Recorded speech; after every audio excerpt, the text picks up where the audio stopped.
Hello, everyone. It's Frances Widdowson here. Welcome to the Rational Space Disputations.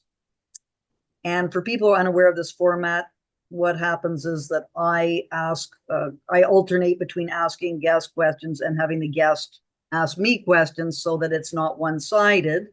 And we try to probe the assumptions that we have and investigate why both myself and the guest believes the things that they do, similar to a kind of a street epistemology type of thing. But today I am, and I don't want to embarrass this guest too much, but I am absolutely honored to have with me Mia Hughes, the researcher and journalist who is a fellow with the Macdonald Laurier Institute in Ottawa, but is most famous for her report, her magnificent report, the WPATH Files, which I have been promoting on my social media platforms, but I will put a link to this incredible report in the description. So welcome to the Rational Space Disputations, Mia Hughes. Thank you so much. It's my pleasure. Anyway, as you can imagine, I have been anxiously awaiting this moment. So what I think might be helpful is for you to just introduce yourself to the audience. Tell us a little bit about how you came to be involved in all the various investigations that you've been involved in. Okay, it's a bit of a strange story, to be honest. I was minding my own business. I was a stay-at-home mother. No, I had gone back into the workforce, but then around 2019, I just discovered that something wasn't quite right about the whole gender issue. I'd been aware of what was going on, this whole trans women are women thing, and I went along with it Mm, because I thought I couldn't really see the harm. mm, And I didn't know that anyone really meant trans women are women. I just thought we were all saying it to be kind. I didn't think we actually meant these men were literally women. And then J.K. Rowling tweeted on December 19th, 2019. I saw the whole Twitter storm going on, and I realized that she was being attacked basically for saying men are not women. They were calling her TERF and they were being really aggressive and awful. And I realized that day that, oh my goodness, I'm a TERF, which for those that don't know, that's a trans exclusionary radical feminist. It's a nonsense acronym. It doesn't, most women I know are neither trans exclusionary nor radical feminists, but they get called TERFs because they say that men are not women, and that's basically the worst thing you can say. mm, So I discovered this, and then like on that day, I see people actually debating, saying, these men that identify as women, they're lesbians, and there were lesbians saying, men can't be lesbians, and everybody was fighting. I realized, oh my goodness, we're not just supposed to believe they're women, we're supposed to believe that they're lesbians as well, and lesbians were being called bigots for refusing to date them, and all of this mad stuff was going on. And then I discovered what was happening in gender clinics. I learned that, like, adolescents, children were being told that they could be born in the wrong body. Little boys were being told that they were girls, little girls were being told that they were boys, and adolescents were actually having their puberty blocked, being given cross-sex hormones, and having healthy body parts chopped off. And from that moment on, when I learned that that was happening, I became completely fixated on it. This was the issue that absorbed every moment of my free time. And I started researching it, and I wasn't even a writer. I was at this point, by this point, I was homeschooling my children because it was COVID. My children did a day and a half of remote learning, and then I just yanked them out. I'm like, this is not for my children at all, and I homeschooled them. And that's when I really started researching the issue. And I just started tweeting, writing Twitter threads, things that I'd learned that I found interesting. And I was just tweeting them to almost no followers. And mm, my account grew really quickly. From there, I became a reporter for the Post Millennial based on a Twitter thread. mm, I covered gender full time for the Post Millennial for about 8 months. And then, based on another Twitter thread, Michael Schellenberger offered me a job writing for his Substack Public. As soon as I went over to write for Michael Schellenberger, he was given what we now know as the WPATH Files. These are leaked internal communications from the World Professional Association for Transgender Health. And it was perfect timing because I had already been very much focused on WPATH, this organization, because they are at the core of this medical scandal. If you want to understand what's going Yep. on and how all Mhm. of this madness could have happened, Yep. you must understand WPATH. Mhm. So Michael moved me over to his nonprofit, which was at the time Environmental Progress. Now it's Civilization Works, and had me write the big report that basically it just told the entire story of WPATH. I started with the history of gender medicine and the founding of WPATH, and then using the words of WPATH members, all of these internal conversations that were going on, I built the whole story of this medical scandal. And then at the end, compared it to four past medical scandals, because medical scandals always have common threads. Like Mhm. history is full of examples of the medical world just getting things Yep. catastrophically wrong. And there were always common threads. And so I took four that were very similar, a combination of the four, though. That's why I've said many times this is not your average medical scandal. This is a super scandal that is a combination of many of the worst medical scandals that have happened in the past. If you just kind of mesh them all together, you end up with today's. Yeah. Yeah. I was just before on this program, I was watching your street epistemology session and also um, reading some other things that you had done or some interviews. And I looked up the phalloplasty um, on the Google. Oh goodness, did you see pictures? I was, and my husband was because I was in bed just gonna read and stuff, and he just was having a nap, and he woke up and he saw what I was looking at, and he said, what are you looking at?" And this is I just heard I sort of knew about this, but I just thought I would kind of investigate this further. So perhaps you could. That's the is that the worst? No, I guess the penis cutting the penises off and stuff like that is maybe No, no, not as okay. bad.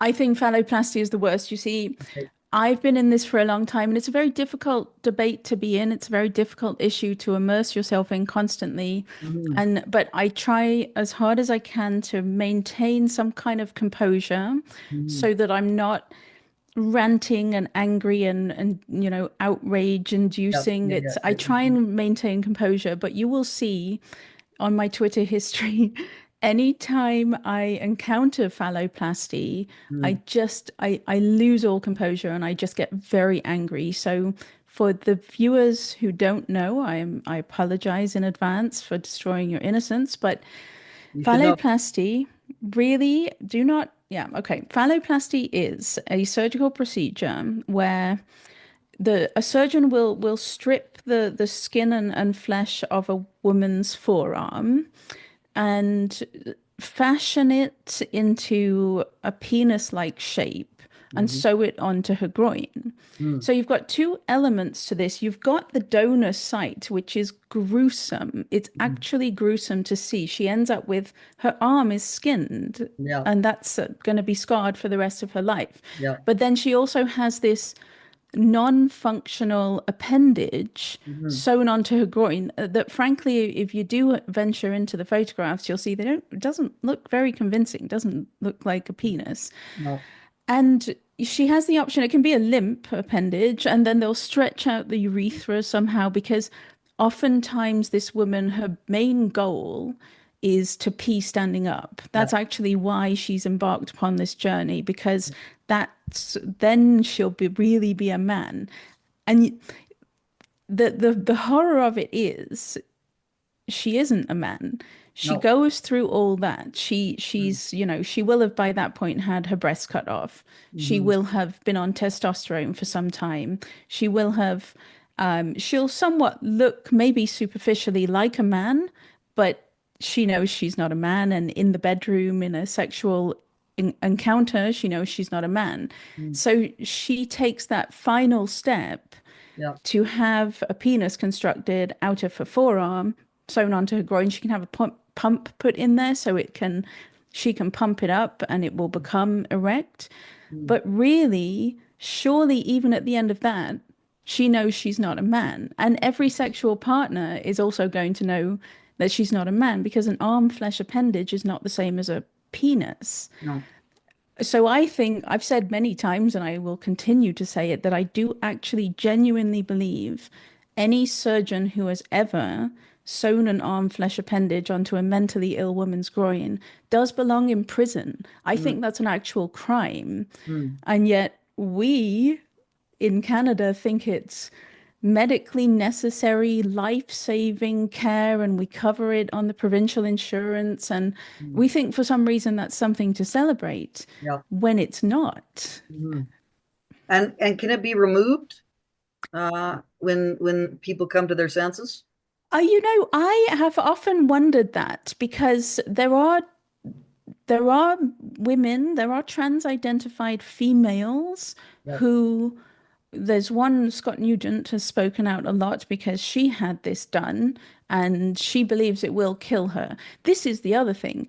Obviously, I guess it goes without saying, but I'll say it anyway. The complication rate is astronomical. Like we're not talking minor complications here. I think one study showed an average of 2 major complications per surgery, and that's the average. Mm. Some of them are just going back in for revision and revision and revision, but I'm not entirely sure you can just, if the urethra is stretched through, Yeah. I just don't think you can take it off. I Mm. always wonder how this arm flesh appendage ages as well. It's all We're well gonna and find good, out. We're you gonna do find it to out. a 20-year-old, but what's it going to be like if she I makes it know. to I 70 know. years I old? know. How is it going to age? I would think not well.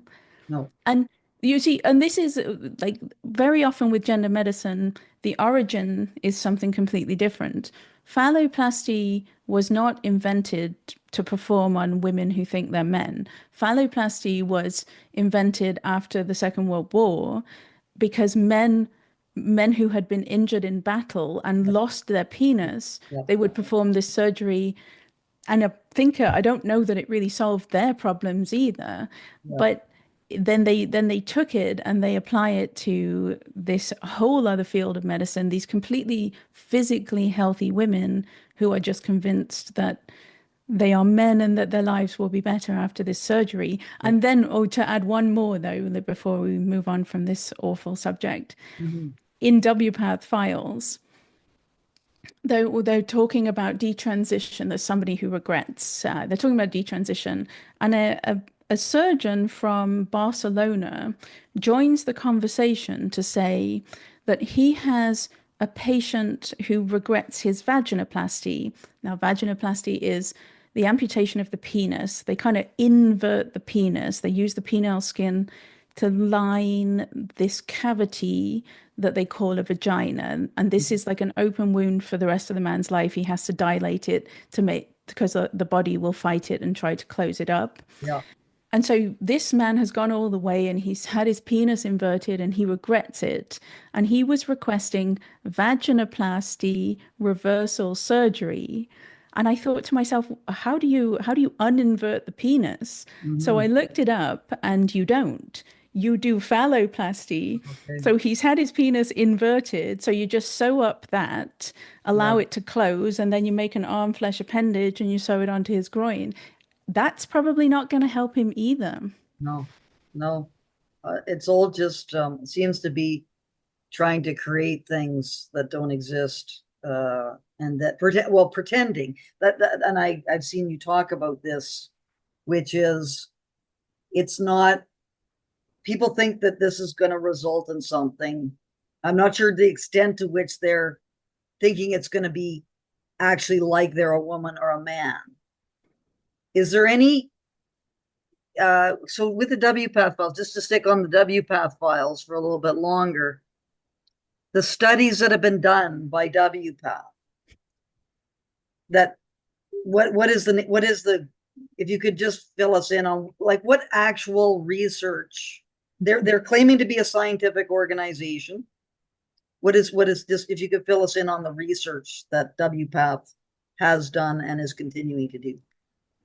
Yeah, it's a really remarkable field of medicine in that it's been technically going for over a century. You know, the first really bizarre attempts were in the 1920s. Well, even before that, actually, I think the first one was 1906. So it's been going on for over a century. And in all that time, but seriously, I suppose going on since the 1950s, 1960s, when the second wave started.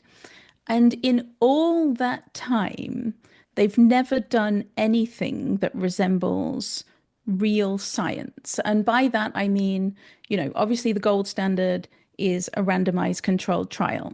Mhm. If you are not doing a randomized controlled trial, meaning you take a whole group of people, first of all, you should know what the medical condition is that you're treating, and they don't. It's just this vague internal sense of gendered self, so they don't even have a solid diagnosis. But then you're supposed to take your whole group and you select, there's at least two paths. This group goes down one path and this group goes down the other. And at the end of it, you assess which group is doing better. And you're controlling and you're assessing and you're looking at what the good outcome is and who's faring well. They've never done that. They've absolutely never done that. They have these remarkable studies where there'll be like 50% lost to follow-up. So they've lost 50% of the patients. The remaining 50%, there's very dubious positive benefits, or at least they say they're all happy because it's all based on self-report. Are you happy? Yeah, I'm happy. But what if the other 50% that you lost, what if they're all dead? Or what if they're all living What does in, that mean, lost? They just can't contact them anymore? yeah, they drop out. They're Okay. gone. They drop out of the study. They don't respond. They don't participate. You have no idea what's happened to them. So you can't, based on and you're going to probably have the 50% that remain in the study are more likely to be the ones who are doing well. And anyone who is living in complete misery or despair or is dead is obviously not going to take part in the study. So it's very skewed in that way. Mhm. And they just that the, the thing is, it's a field of medicine and it's a field of research guided by politics, guided by ideology, which is why they say they can't do a randomized controlled trial, because that's a human rights violation. This is a transgender person, and it is their human right to have this medical treatment. So if you do a randomized control trial, one gets the treatment and the other does not, you're violating the human rights of this group who do not get the treatment. That's why they say it's impossible. And in a field of medicine guided by ideology that prioritizes human rights and Mhm. autonomy, I suppose it is impossible. And that's the problem. The entire foundation of the field is dangerous, and it's not how you do science. No other field of medicine could go for 100 years without Mhm. having a single decent piece of evidence to support it. And look at what they're doing. Look at what they're doing to these people. Look at the drastic, radical, life-altering interventions. I mean, even there's one actually, let me think. In 2020, I put it in WPATH Files. In 2020, so a systematic review is the gold standard in evidence-based medicine. A systematic review takes all of the literature in a particular field and looks at it and grades the evidence. And in 2020, they did a systematic review. This is an independent organization, does this systematic review of the evidence for cross-sex hormones in trans-identified males. So this is men who think they're women who are taking estrogen. And the conclusion of the review is astounding. They can't hide their exasperation. They say in 40 years of this medical treatment being provided, there not one study even met the lowest threshold for the review. They couldn't include a single study in their review because the lowest threshold is very low quality evidence.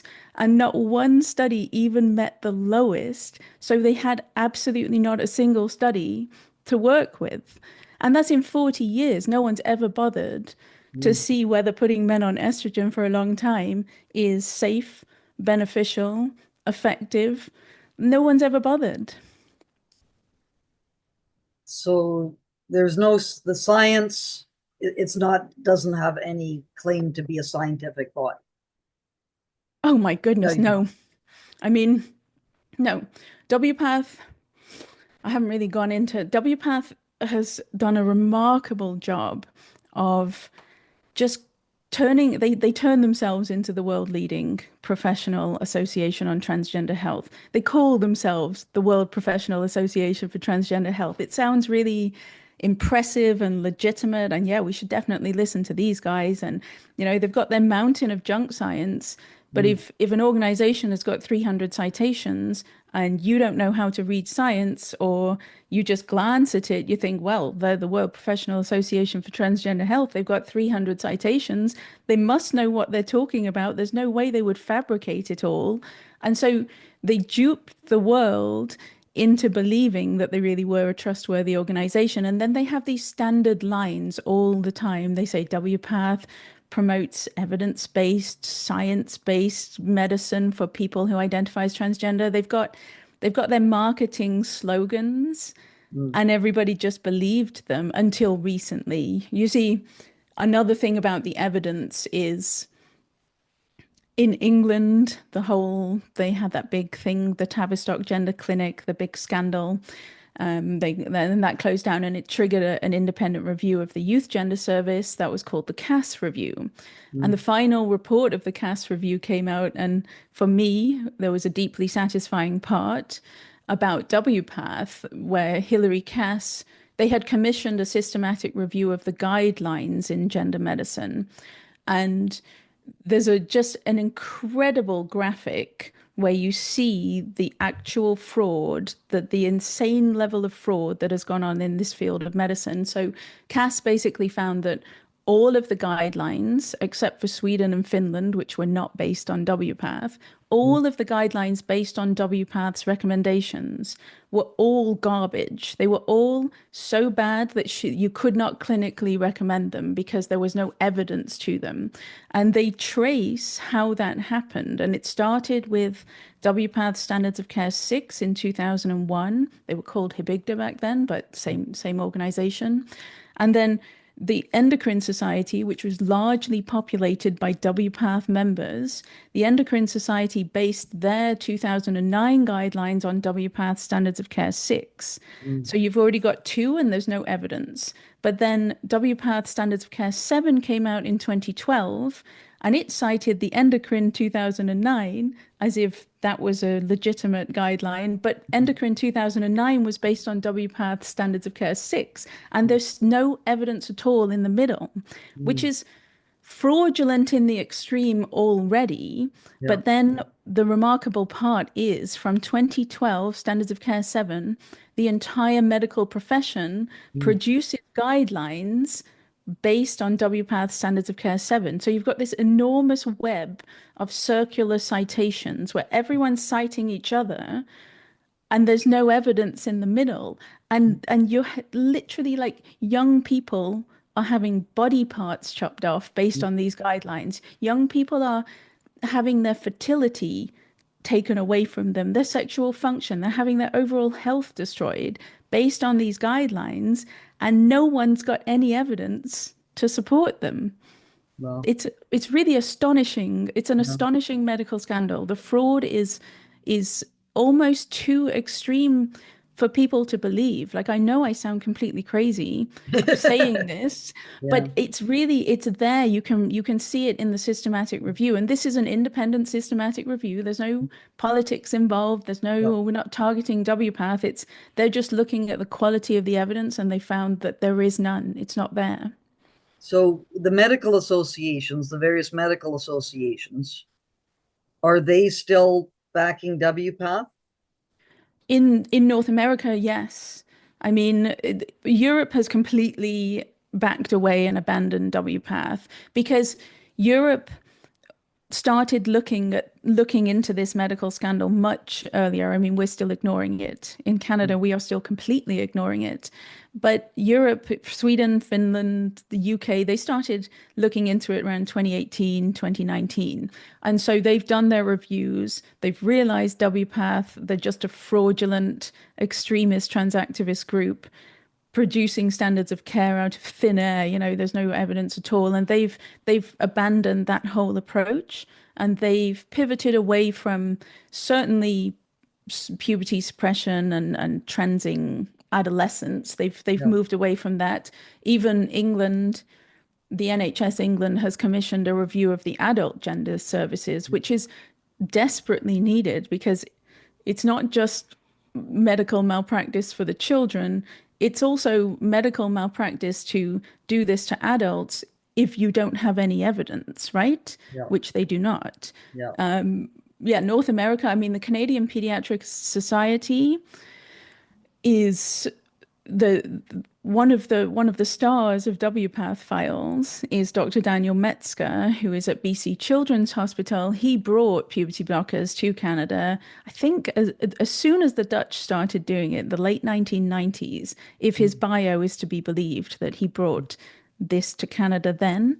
And he is one of the stars of WPATH Files, and he's also very prominent in the Canadian Pediatric Society. So WPATH members are just in all of these organizations. It's not the entire organization that is corrupted by transactivism. You only really need one or two, Mm. or a tiny little group of hardcore transactivists dictating what the guidelines should be.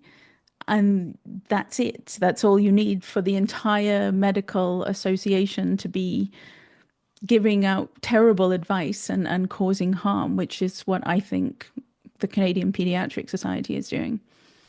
And in terms of explanation for how this has happened, is it something I've heard people refer to financial gain, like the money that's involved? That's one thing that has been mentioned. Or is it just fear of being called transphobic or those sorts of tactics that happen? Like, what do you think is the explanation for why this has been able to take over these associations?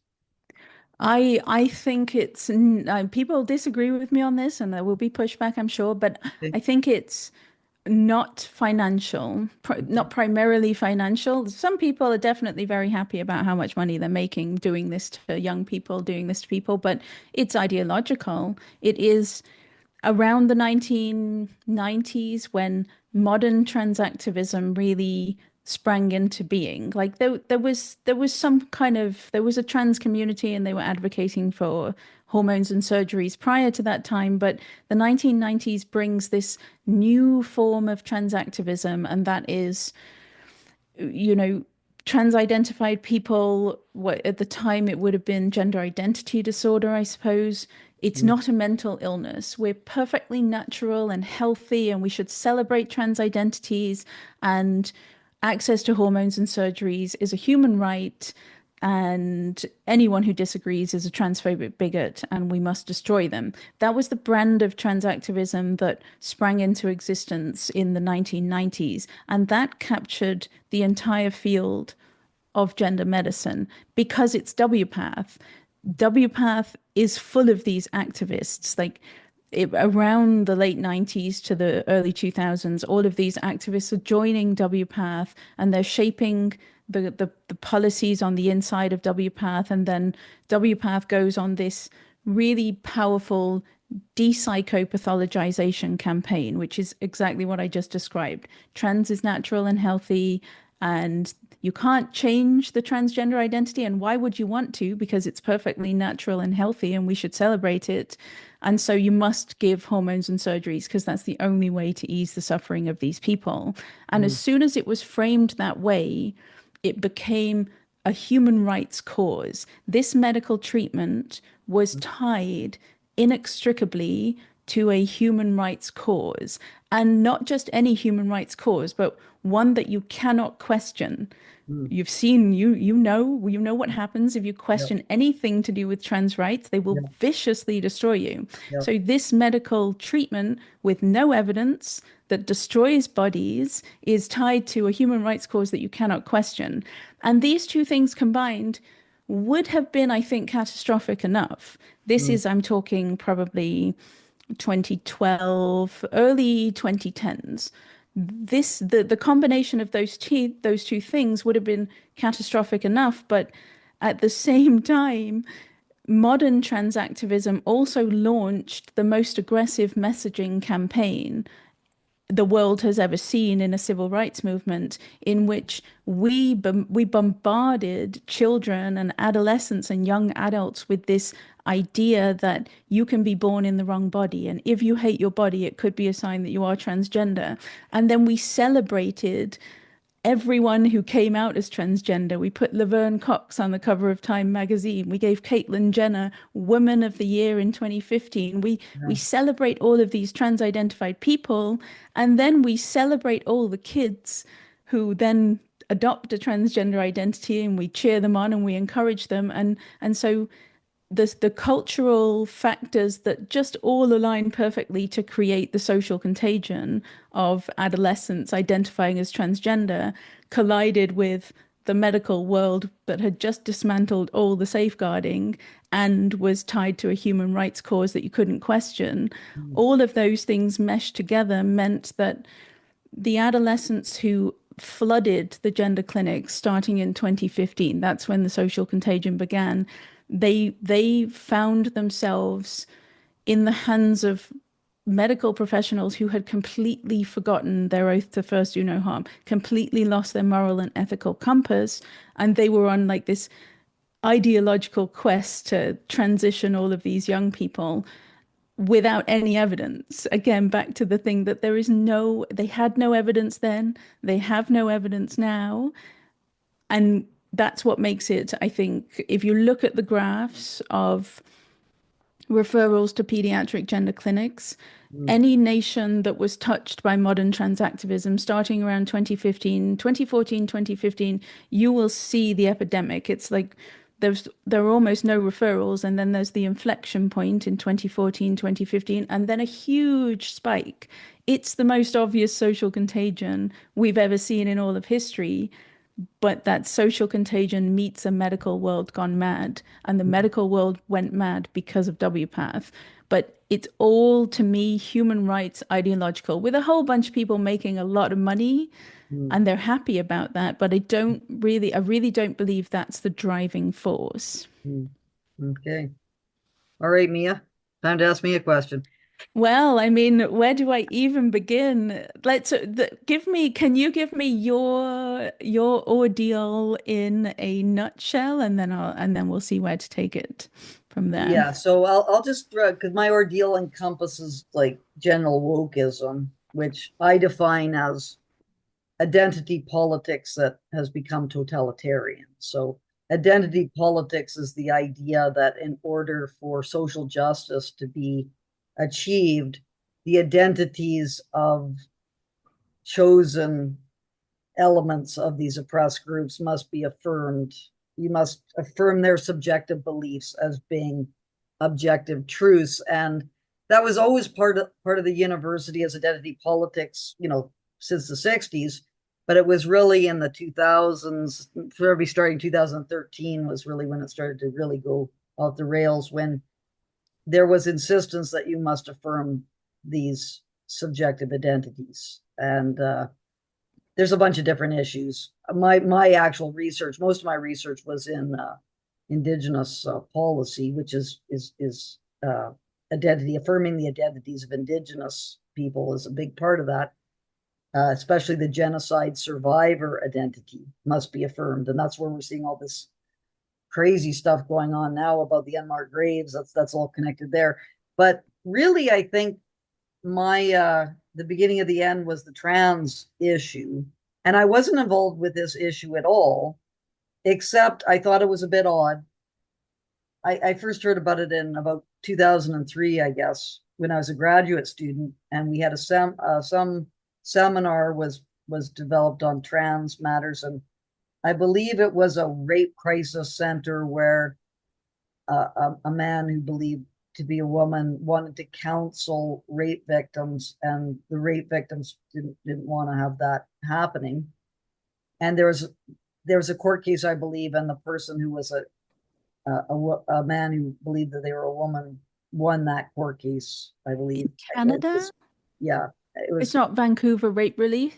It's way before that, or is it Vancouver Rape It Relief? was in this when I first heard about it. It was around 2002 or three. So that Wow, was that's I early. was all kind of I wasn't really paying very much attention to it. And I remember talking to a friend of mine, a gay friend of mine, and he said, I don't want to take this issue on myself, but I think that gay right, and this is something that you've talked about quite a lot. I really don't think gay rights and trans rights are the same thing, because gay is about being who you really are, like it, and trans is not about is about believing you're something you're not. But he said at the time, which I thought was quite telling, I'll wait till I get tenure in a university before I say anything about this. But of course, once you sort of decide not to say something about it, it kind of forms a pattern in the way you behave. So that was sort of always in the back of my mind. It's a bit of an odd issue. It's part of identity politics. And when I started to do the advocacy studies work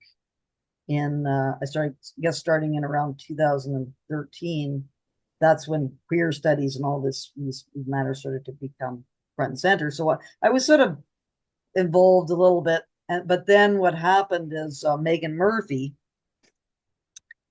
was prevented from speaking at the University of Waterloo on the question, does trans activism negatively impact women's rights? So that was the question that she wanted to talk about. And she was not, they prevented her from speaking. They had the huge security fee costs and so on. And Can I just interrupt? They have no sense of irony, do they? yeah, I They're know. like saying no, but they're preventing a woman from speaking about her rights. Anyway, continue. Yeah. So I thought at the time, because I was starting this group called the Rational Space Network.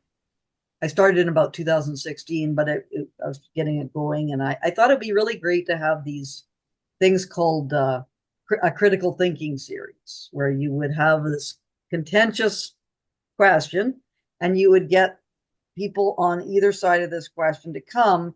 And then you would try to model for students and other members of the community what it would be like to discuss these questions rationally.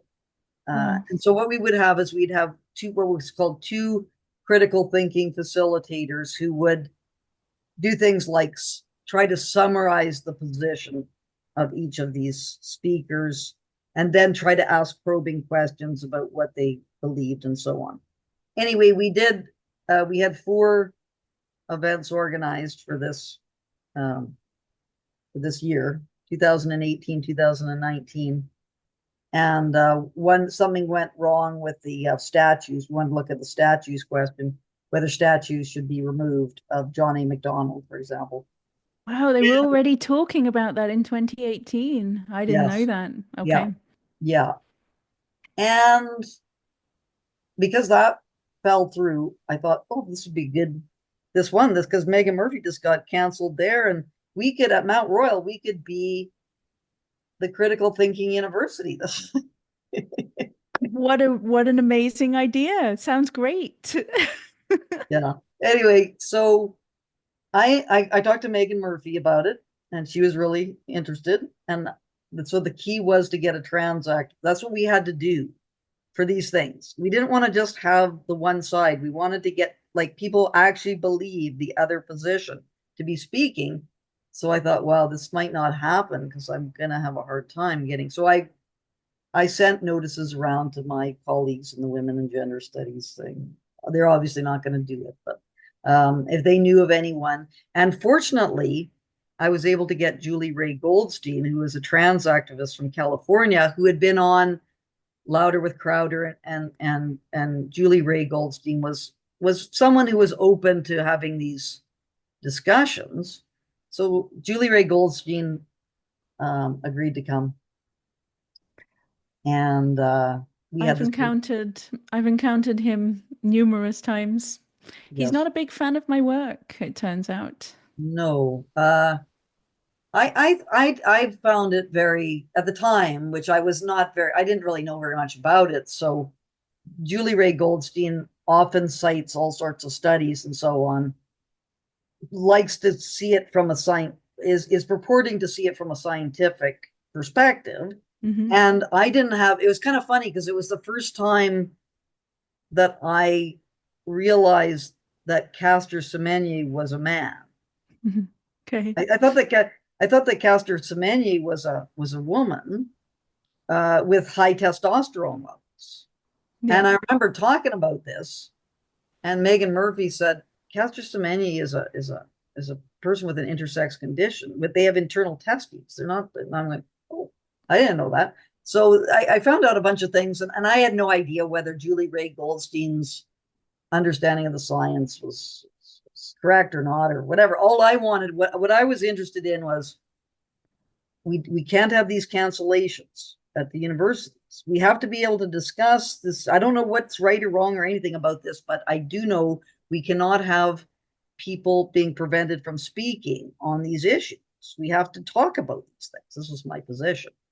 So Right. we had this event, March 15th, 2019, and it was great. It was just absolutely fantastic. There was a lot of emotions. Emotions were running high, and but people behaved, and they all came out. And so we had the feminists who were critical of trans activism supporting Megan Murphy, and then we had the people who were, trans activists, and they were all sitting on either side of the, and it was like, Okay. and it's all it was all fan, and I was just like, whoa, this is great, this is fantastic. And then, it was starting a bit before that, but the poisoning began to happen of the workplace, and I started to get bad evaluations on my courses, and I wasn't even talking about trans activism in my classes. I stayed away from all these things in the classroom, and all these professors were sort of saying I was harming trans students, and all the trans students were starting to set their sights on me and so on. At And that point, were there many trans students? 2019, I guess the social contagion's pretty active at this point. there was one in my class. Okay. Um, That's all it takes, isn't it? Just one. Yeah, and they were and also the Students Association, Nathan Lawley, who figures in the story, uh, was a woman who thought that they were a man, that thought Nathan thought that they were a man. Okay. And so Nathan was the vice president of something in the Students Association. So the Students Association was highly ideological and very activist, and they were all starting to, there's more and more kinds of things. Anyway, so because of this event, the Dean Jennifer Pettit, or it was not stated explicitly, but trans people at MemRU were claiming that they were not being respected. And so Jennifer Pettit invited D.A. Dirks to come and give a talk or give a presentation in Arts Faculty Council.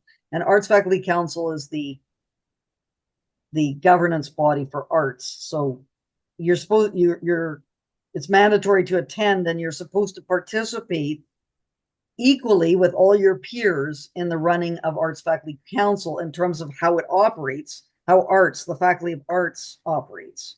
Okay. So D.A. Dirks is invited to do this presentation on how trans people are not being respected.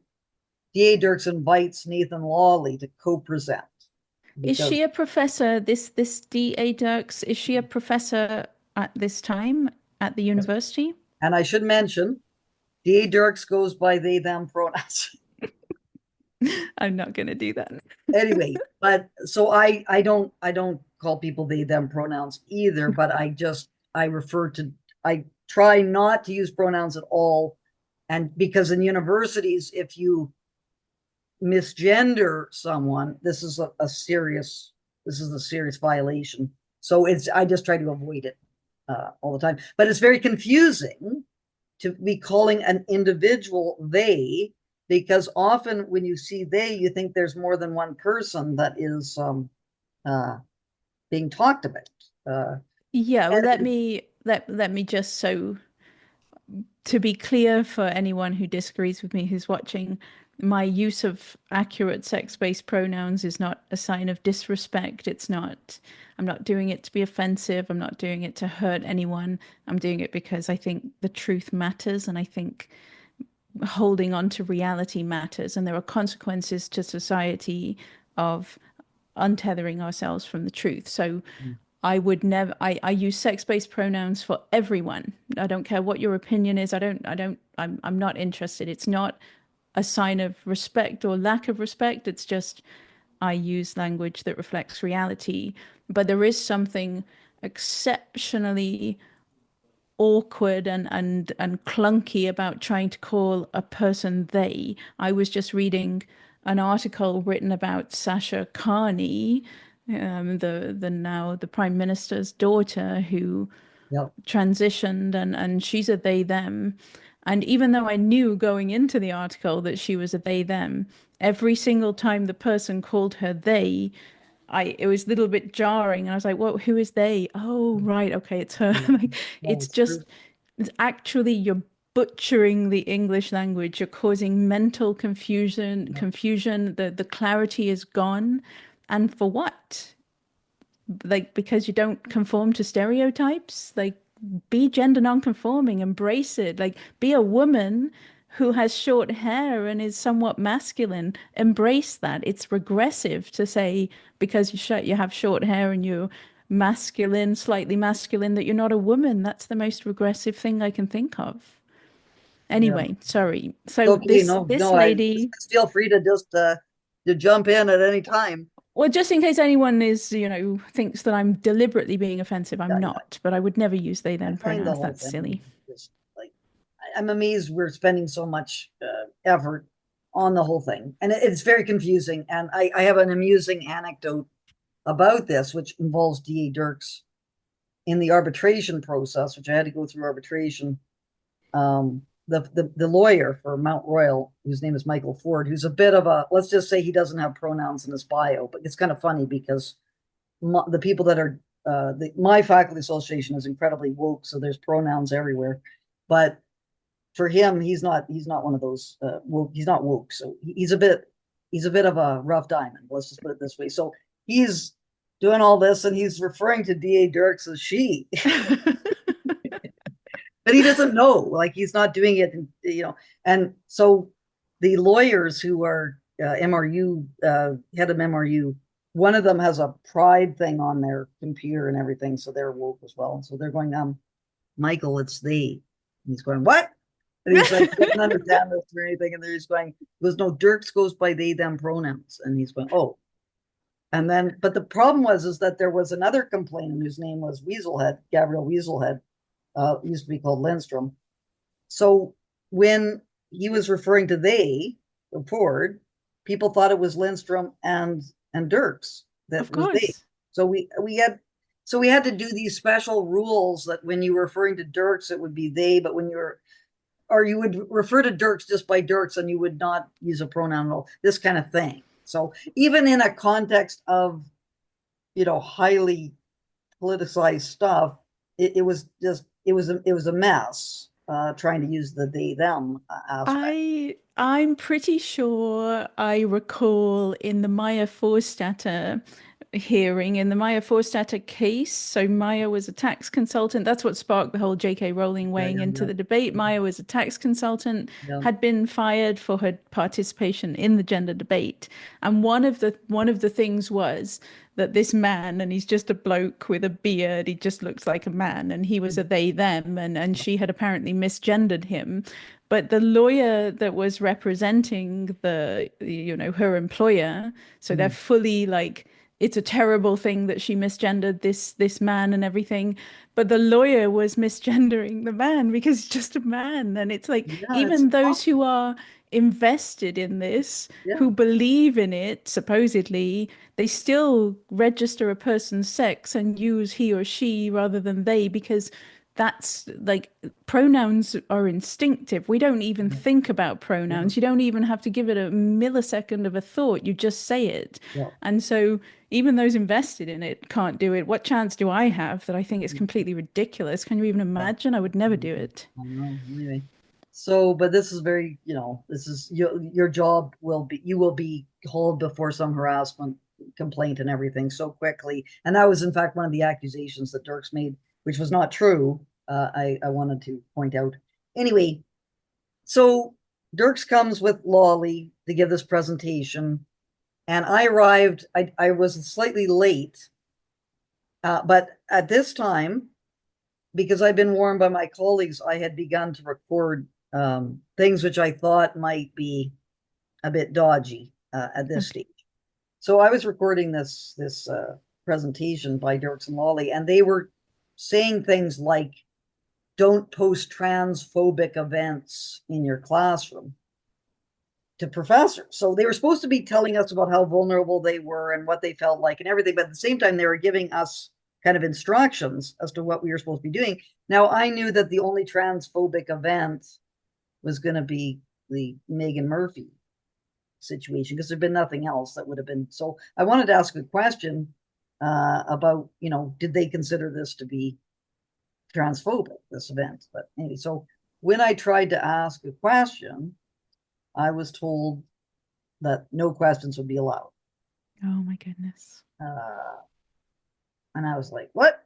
Anyway, so because of that, I took this recording and I had some people that normally attended arts faculty council meetings, and then I had some other professors who were not part of arts. Anyway, I shared this recording with a number of people.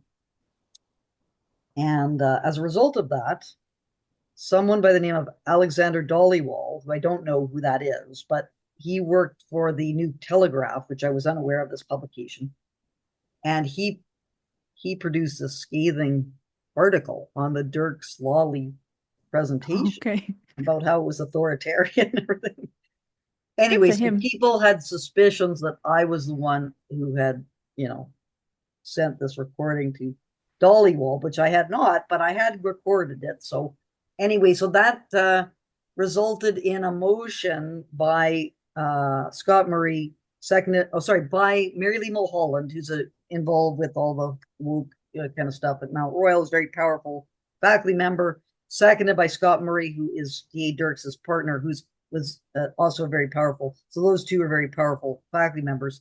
And they had this motion, something about acknowledging the labor of DA and Nathan in creating an inclusive environment for marginalized faculty and students. So anyway, so I'm seeing this and I'm going, oh, this is sort of saying I'm trying to be exclusive and so on. And then the dean said something like, we should be mindful of how we behave and things. So I knew it was directed at me. So anyway, so that led me to create another motion where, and I did the same language as Mulholland and Murray, that respect the labor of academics who want to promote critical thinking about feminist philosophies pertaining to sex and gender. And it was very difficult for me to get that motion to be on the floor and everything because people were trying to obstruct it. And it passed with 44%, Okay. which and 36 against, and like abstentions. So it passed. But this was like everyone is just really becoming very, very upset about this. Anyway, I learned in arbitration that not asking questions, the chair of my department who testified against me in the arbitration, Drain Bratt, said that the reason for not asking questions in that December 2019 meeting was specifically to stop me from asking questions.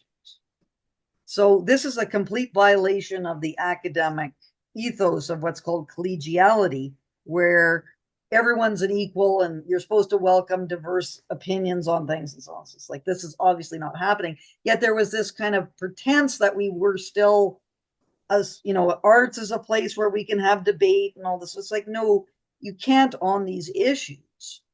Anyway, so in 2020, just shortly after that motion, we heard that D.A. Dirks was going to be giving a workshop on white supremacy culture in the Union. Okay. And I was Is on, this linked to you? Is this yes, that you're wanting to talk about women's rights is white supremacy, or was it um, another well, accusation? objectivity is white supremacy. Like Right. anything about Yeah. critical thinking or anything about wanting to write things down and wanting, you know, these sort of things which are just general scholarly scientific, you know, values are considered to be white supremacist. Anyway, It's I not saw funny, that but it is. and I It's couldn't believe stupid. I was going, oh, because of course the faculty association is the most woke of the woke, and they do not Okay. like to say that they have some white supremacist character. Anyway, someone sent this email to Jonathan Kay, who is the editor of Willette. It wasn't me, Okay. but people, of course, thought it was me, Okay. or D.A. Dirks thought it was me. Anyway, so Jonathan Kay uh, was doing this tweet thread on this. Look, there's this white supremacy jamboree happening at the faculty association. It was very, very funny. He And, has a and then remarkable gift. yeah, and then he looked up D.A. Dirks and found out D.A. Dirks also was giving workshops on how to use pronouns. And he said something like, look, the person who's doing this white supremacy workshop is also a they them.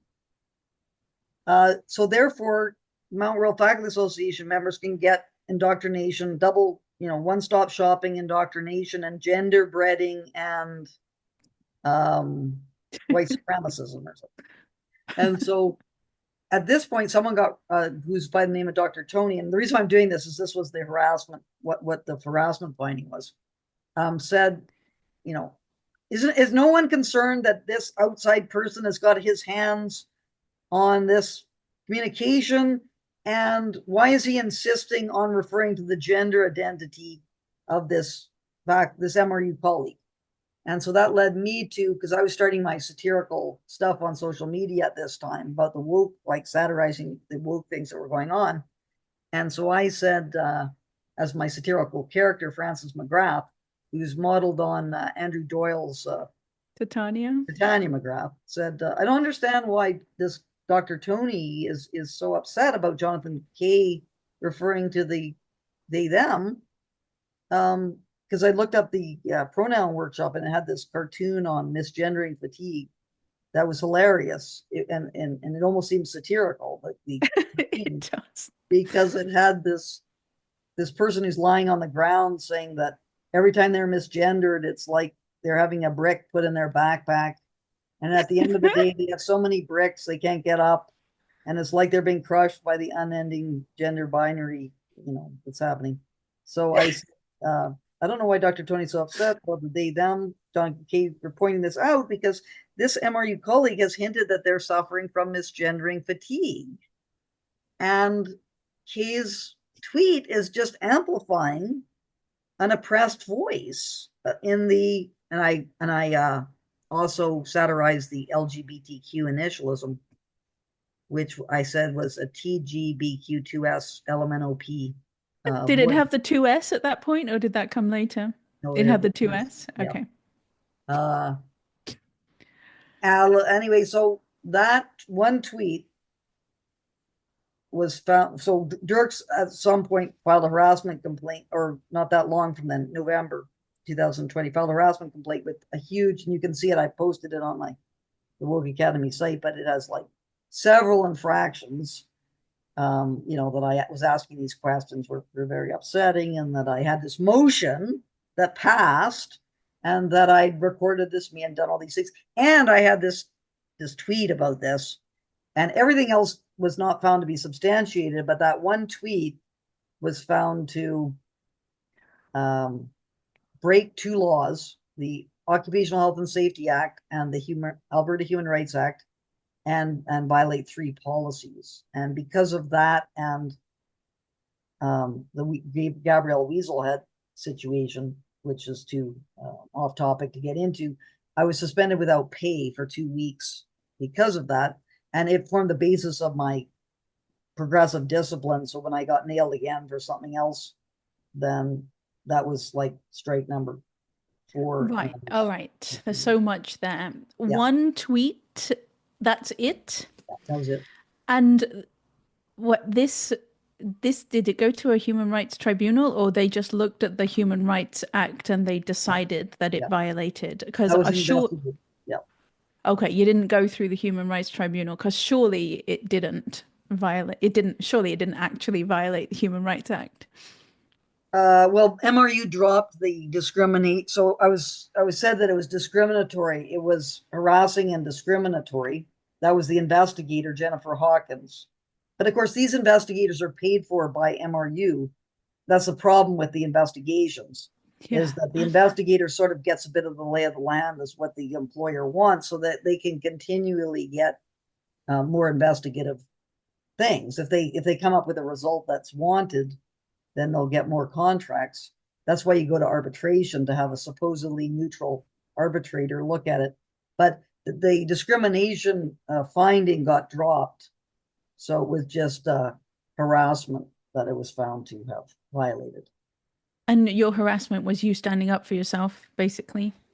Well, it was You this was a bit unfortunate for because like D.A. Dirks had not done anything to me on social media, so I was just sort of satirizing this misgendering fatigue idea, which my understanding at the time was that social media was not covered by, it was like your private stuff that you got up to. It wasn't something that you would be evaluated on according to MRU policies. And that was, in fact, correct, because MRU decided in December 2019 that social media was not covered by its policies.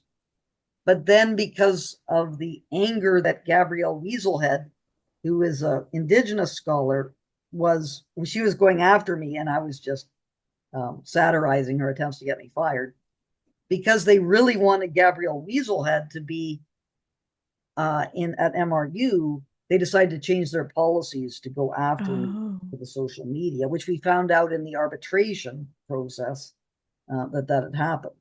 Um, Now, yeah.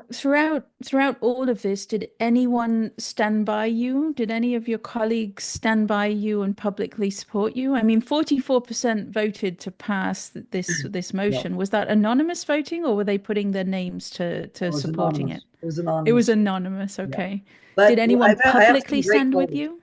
Pardon me? Did anyone publicly stand with you? Yes. Yes. So I actually have a lot of support at Mount Royal, and I go to the faculty center on Fridays nights often to drink beer with my friends there. Okay.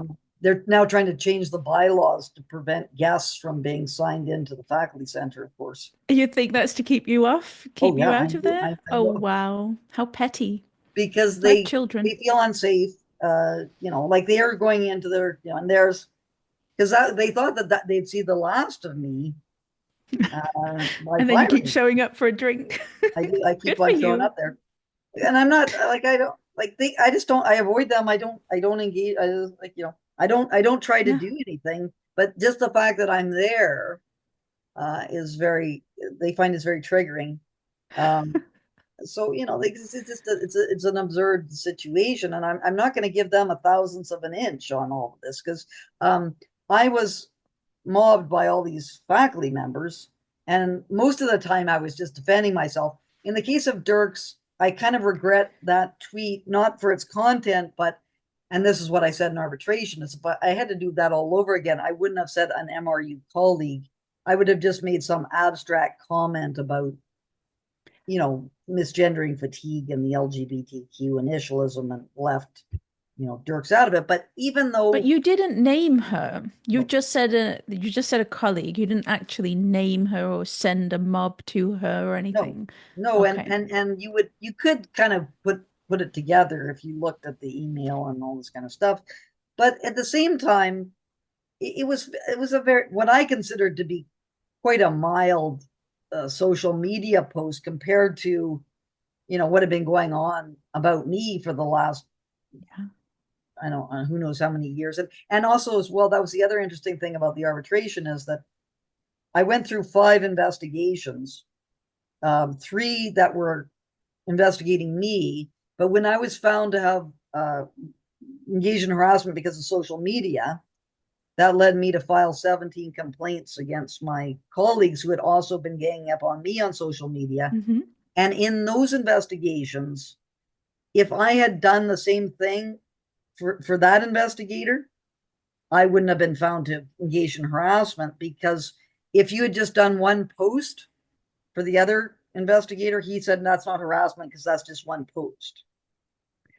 So that was one post. So that would not have been harassment under his the bar that he had set. So we were hoping that the arbitrator, being an expert in administrative law, would have made some findings of fact about harassment, but he didn't. He just accepted all the findings of the investigators, even though all those findings were contradictory. So So he went into it biased. He went into it I not don't. giving you a I fair think it's hard hearing, to know. or I think it's a seriously flawed. Well, first of all, it was incredibly abusive. I just don't even know how to describe what I had to go through for years on end, um, having to sit through. Well, the worst thing was is that the arbitrator never got MRU to particularize its case, which is to say the who, the what, the when, the where, and the how of everything. So what happened is that MRU went on this huge fishing expedition for it was 30 hearing days of trying to explore all these different things, which really, in the end, were not part of the case.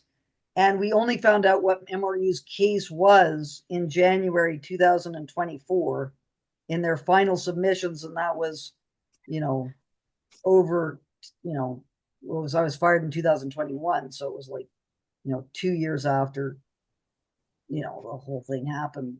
They it, actually stated their case, which was not what we oh my expected. God. It was a Oh. much narrower case than what we thought it was going to be. So it really, the whole thing was just not done properly at all. It's actually very fitting that we're talking about this because today is the day that the British Columbia nurse Amy Ham Yes. was fired. They finally they did it. They fired her, and Mm. she went through a 4-year ordeal. Yeah.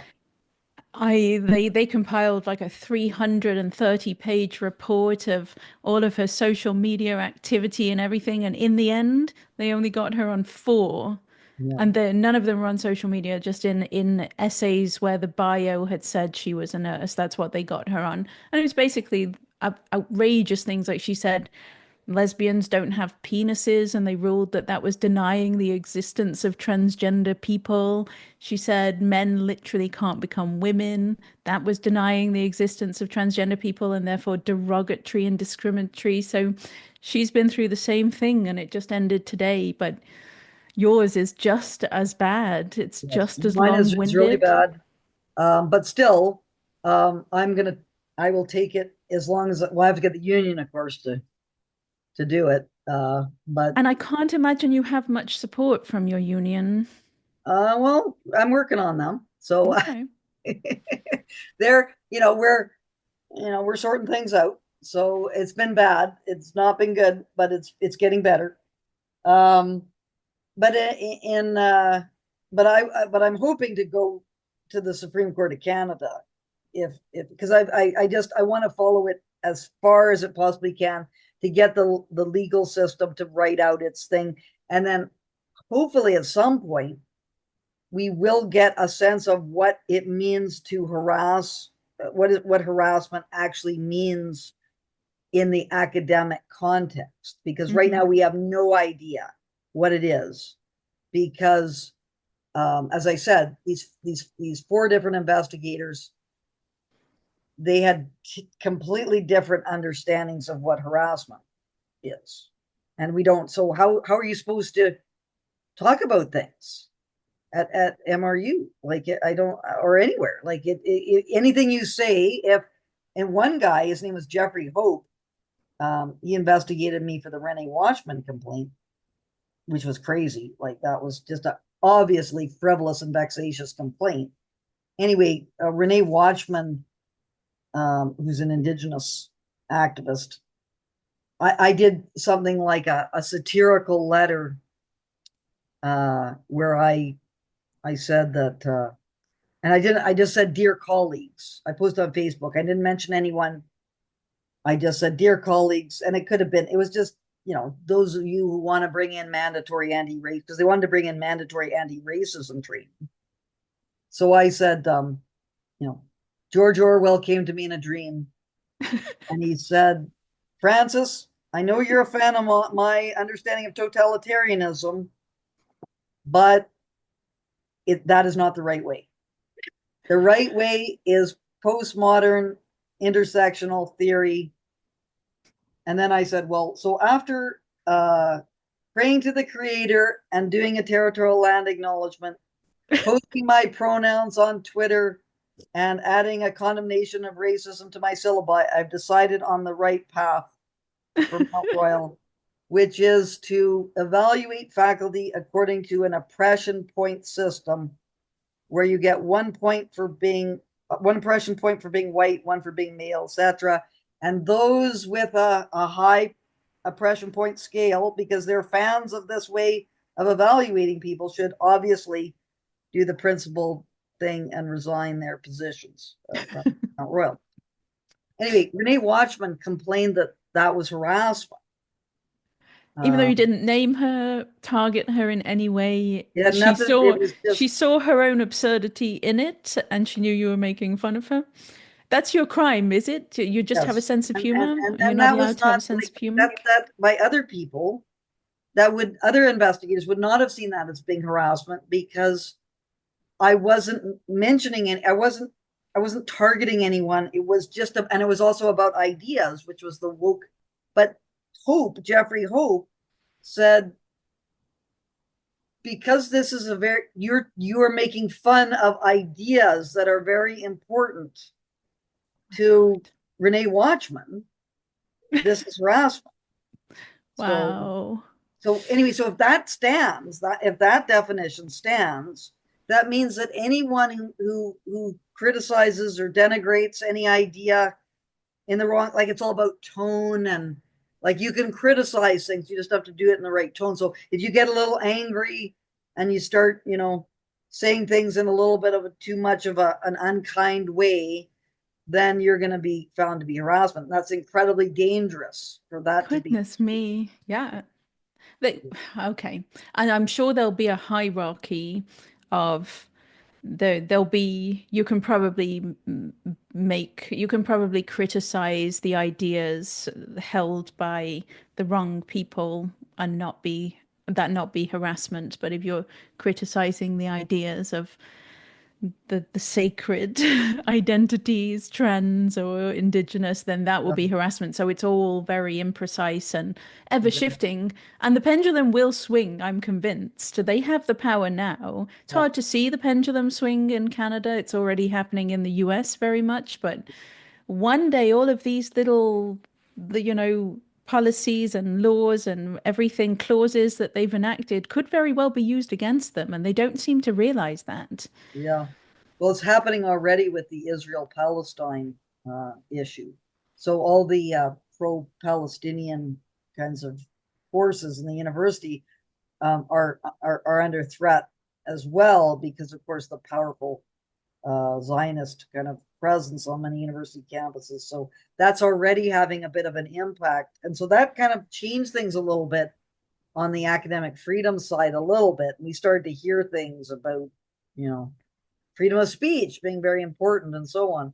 Wouldn't you Anyway, so that's know? enough about me, Mia. Well, this is kind of Sure. related to me, because for people who are not aware of this, a number of months ago, I can't remember when, I was searching the internet for things and I came across this lecture on by the aforementioned D.A. Dirks for D.A. Dirks's General Education 1203, so 1203 class.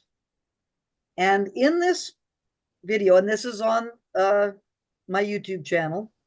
So what I did is I took a transcript.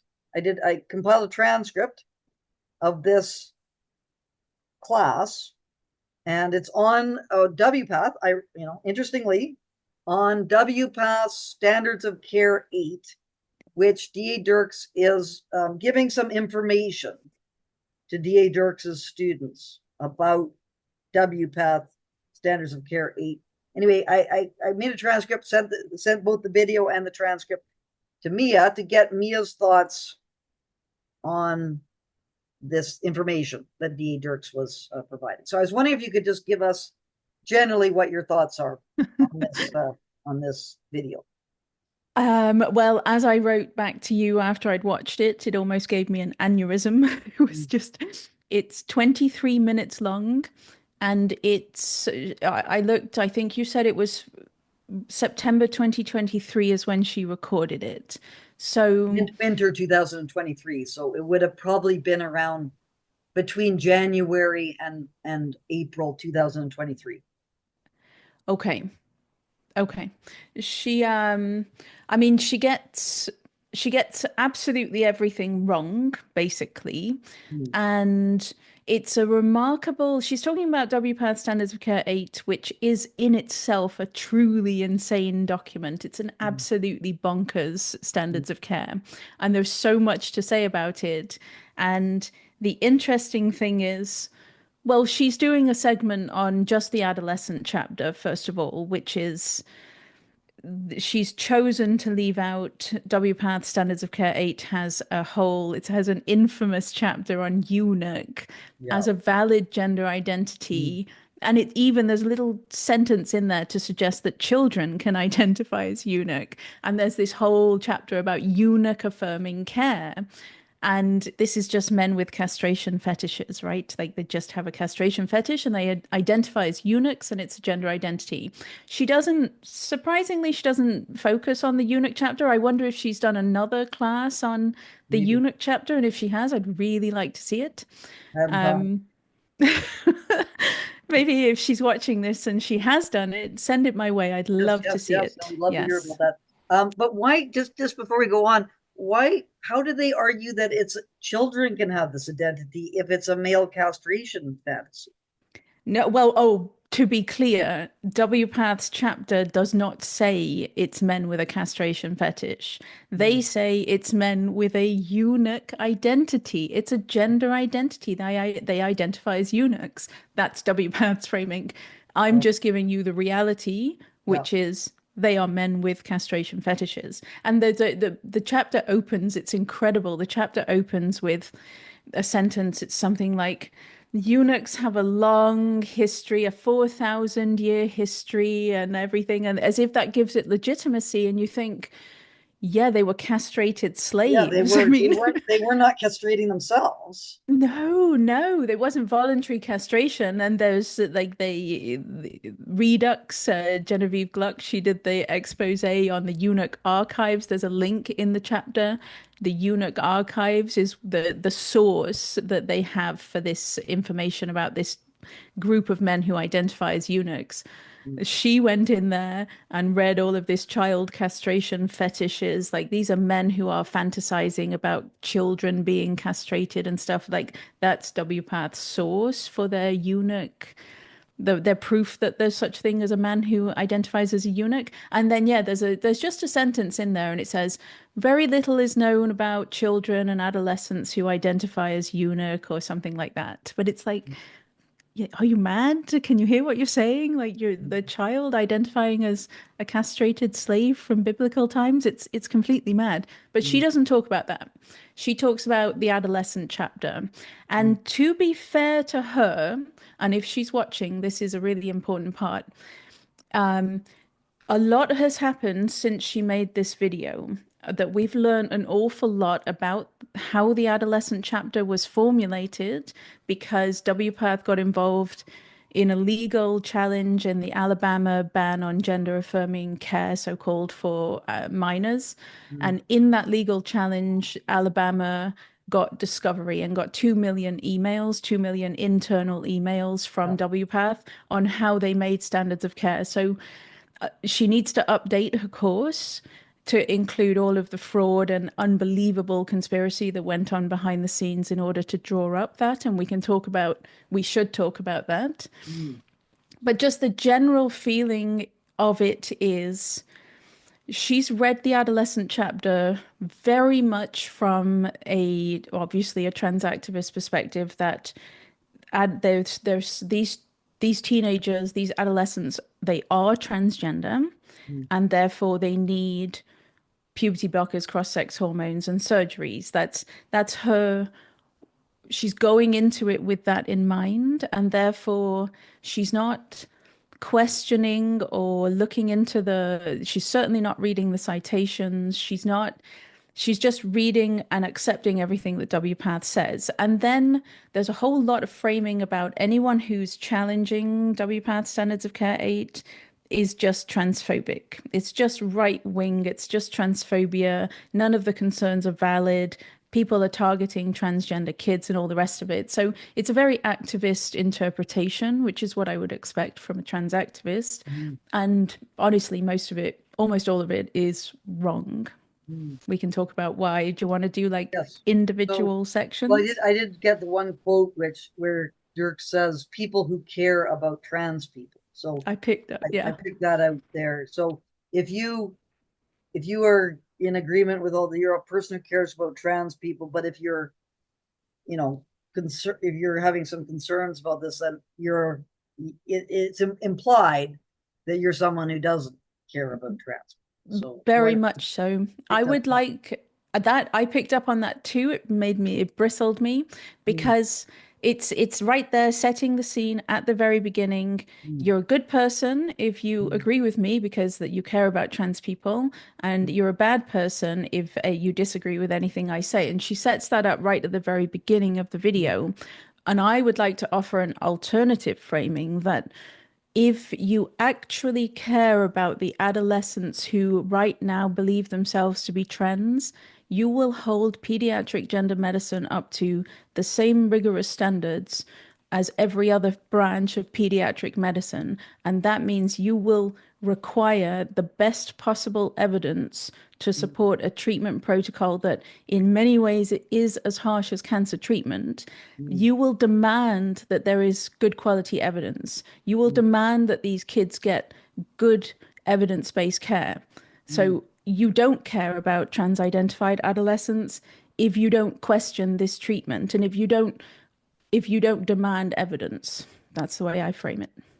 Yeah, and for such serious, this is sort of the scary thing a little bit is that, we're not talking about something which is just getting a tattoo. I think it's bad enough, and I'm just going to put my cards on the table, but I don't think people getting tattoos is a good idea at all, because I think you could, a few years later, you don't like that, but removing your tattoo and all that, even if you're stuck with a tattoo that you don't like, and this is not going to ruin your health and all these things, like the kinds of things we're talking about, amputating body parts, and it's not reversible. It's not something that's reversible. So if you're going to go down that path, you should be it should be carefully considered. And I just heard, I'm not sure if you've heard about this, but, and I might even heard it from you, but people who are considering going on this path, sitting them down with people who have had regrets about it, and letting them all talk to one another for a while. So they're at least aware of what a possible situation. Is that you? Did I hear that from you? That method? You probably did because I talk about this a lot. So first thing, let me just say there's only two areas of pediatric medicine that sterilize a child. Mm. One is cancer treatment, Yeah. and the other is gender affirming care. Mm. Now, cancer treatment, it's life or death. If you don't do the chemotherapy, that kid's going to die. Yeah. Gender affirming care, the kid is perfectly healthy.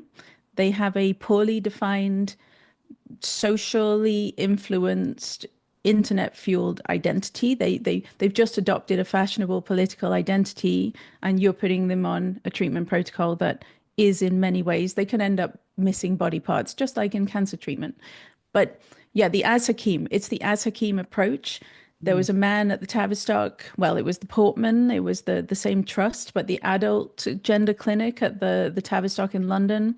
He was a consultant psychiatrist, and he hit on the solution to all of this before we even knew that we had a problem. And this was back in the 2000s. mm, He had two groups that he was treating. One group was this group of young people who really they want to transition. It's going to solve all their problems. They're really excited. They can't wait to get on the hormones and have the surgeries.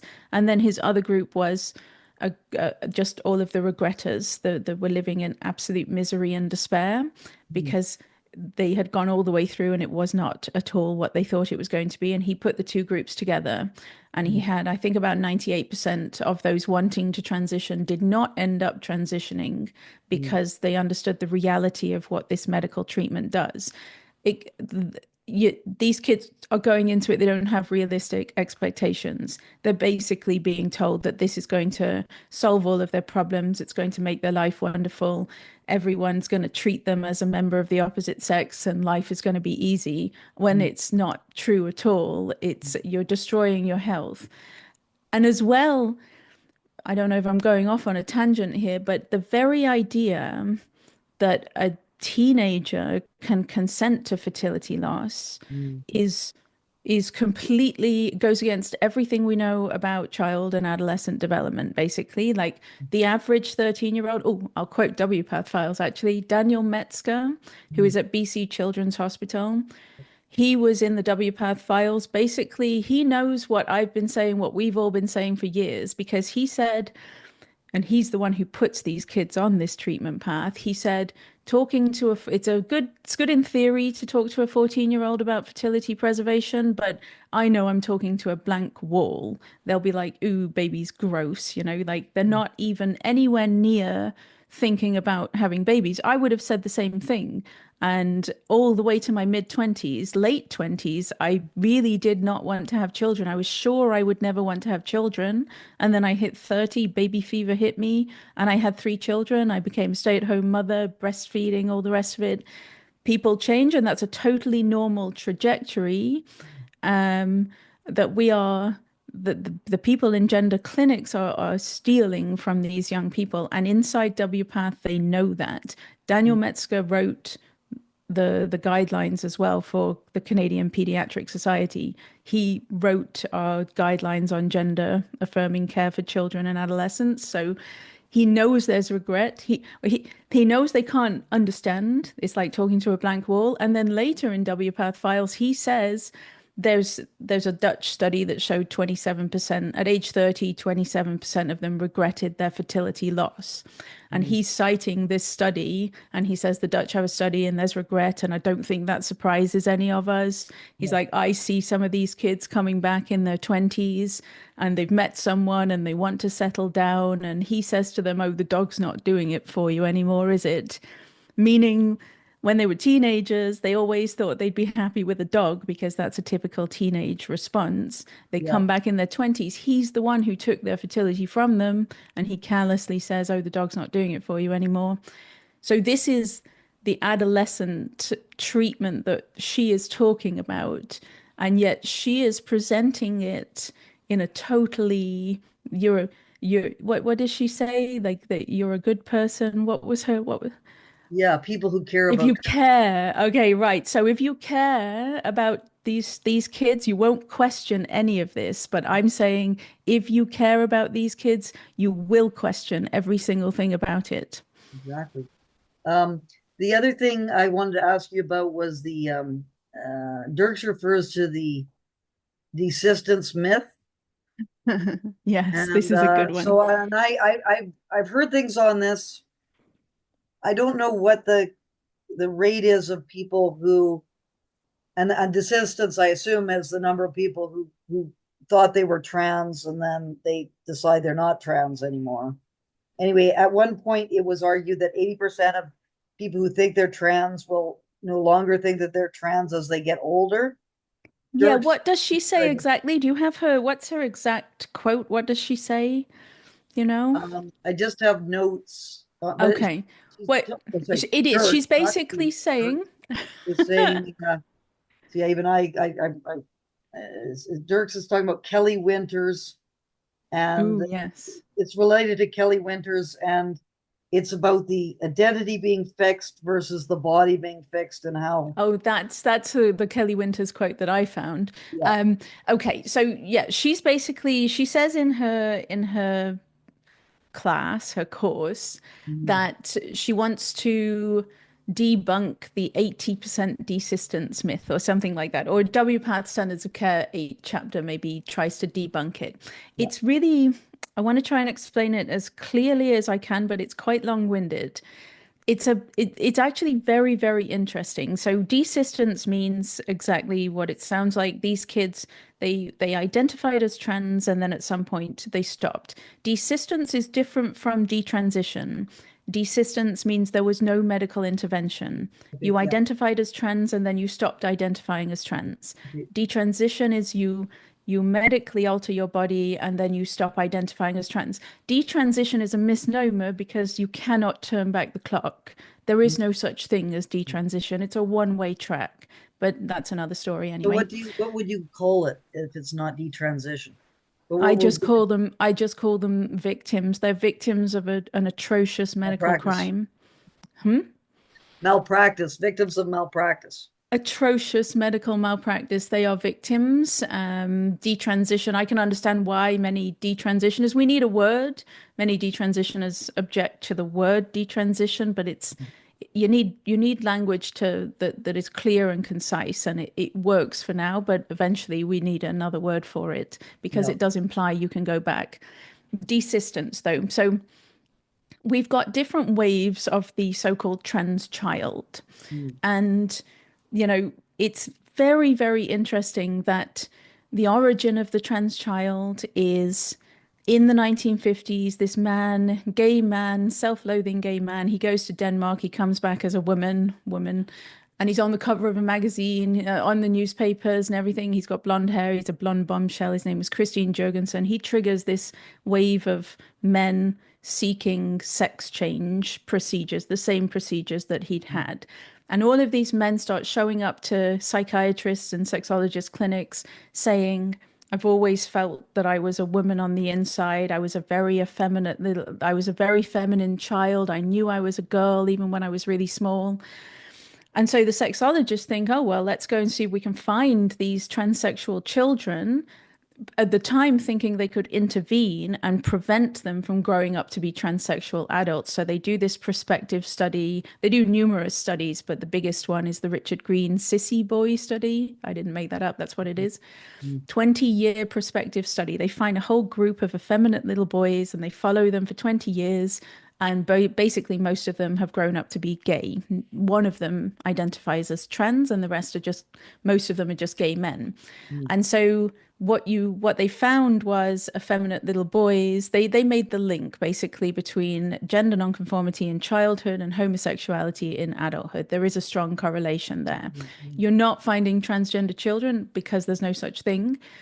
The other thing to say about that before I move on, though, it's very important, and I didn't say it in my Peter Boghossian interview, and it really upsets me that I didn't say it. Those men who were showing up saying that they were effeminate children were almost certainly all autogynephilic men, men with a paraphilia in which they are aroused by the fantasy of becoming women, and they Mm. would not have been feminine children at all. Autogynephilic men, very masculine boys, very masculine men. They're not effeminate at all. So the sexologists and the psychiatrists, they actually did realize after a while that all the men were telling the same story, and they realized that they were just fabricating their feminine childhood as a way to get hormones and surgeries. They were telling the doctors what they thought they wanted to hear. Mm. So it's basically the lies that autogynephilic men told in the 1950s about being so effeminate as children is what triggered the concept of the transgender child as we know it. They go out looking for transgender children. Mm, But anyway, they don't find them, they find future homosexuals. But then the next wave comes along when puberty blockers become a thing. Oh no, I've leapt over. No, the next wave comes along because they were looking for transsexual children. mm, Gender nonconformity in childhood becomes a psychiatric diagnosis. It wasn't before, but it becomes a psychiatric diagnosis. Gets into the DSM-3 in 1980. That's the Diagnostic and Statistical mm, Manual of Mental Disorders. mm, Gets in there in 1980, and now children who are gender nonconforming can have a psychiatric diagnosis. This is the first real wave of so-called transgender children, but they're not affirming them. They're not telling these little boys that they're girls. They can't do that because they don't yet have puberty blockers. And you can't tell a little boy he's a girl and then he hits puberty, male puberty hits, and he realizes he's very much not a girl. So they've got a psychiatric diagnosis, but they're not technically transgender children yet. And they're not being affirmed, they're not being medicalized. mm, And so they're just trying to help these kids reconcile with their body. And this is where the desistance literature comes from, this wave. When they followed them up, the range is 63% to 98% in if you all of the studies, 63 to 98% of the children, mm, if left alone, if not affirmed, if not medicalized, up to 98% of them would reconcile with their body, stop identifying as members, stop wishing to be members of the opposite sex. And again, crucially, most of them would grow up to be gay.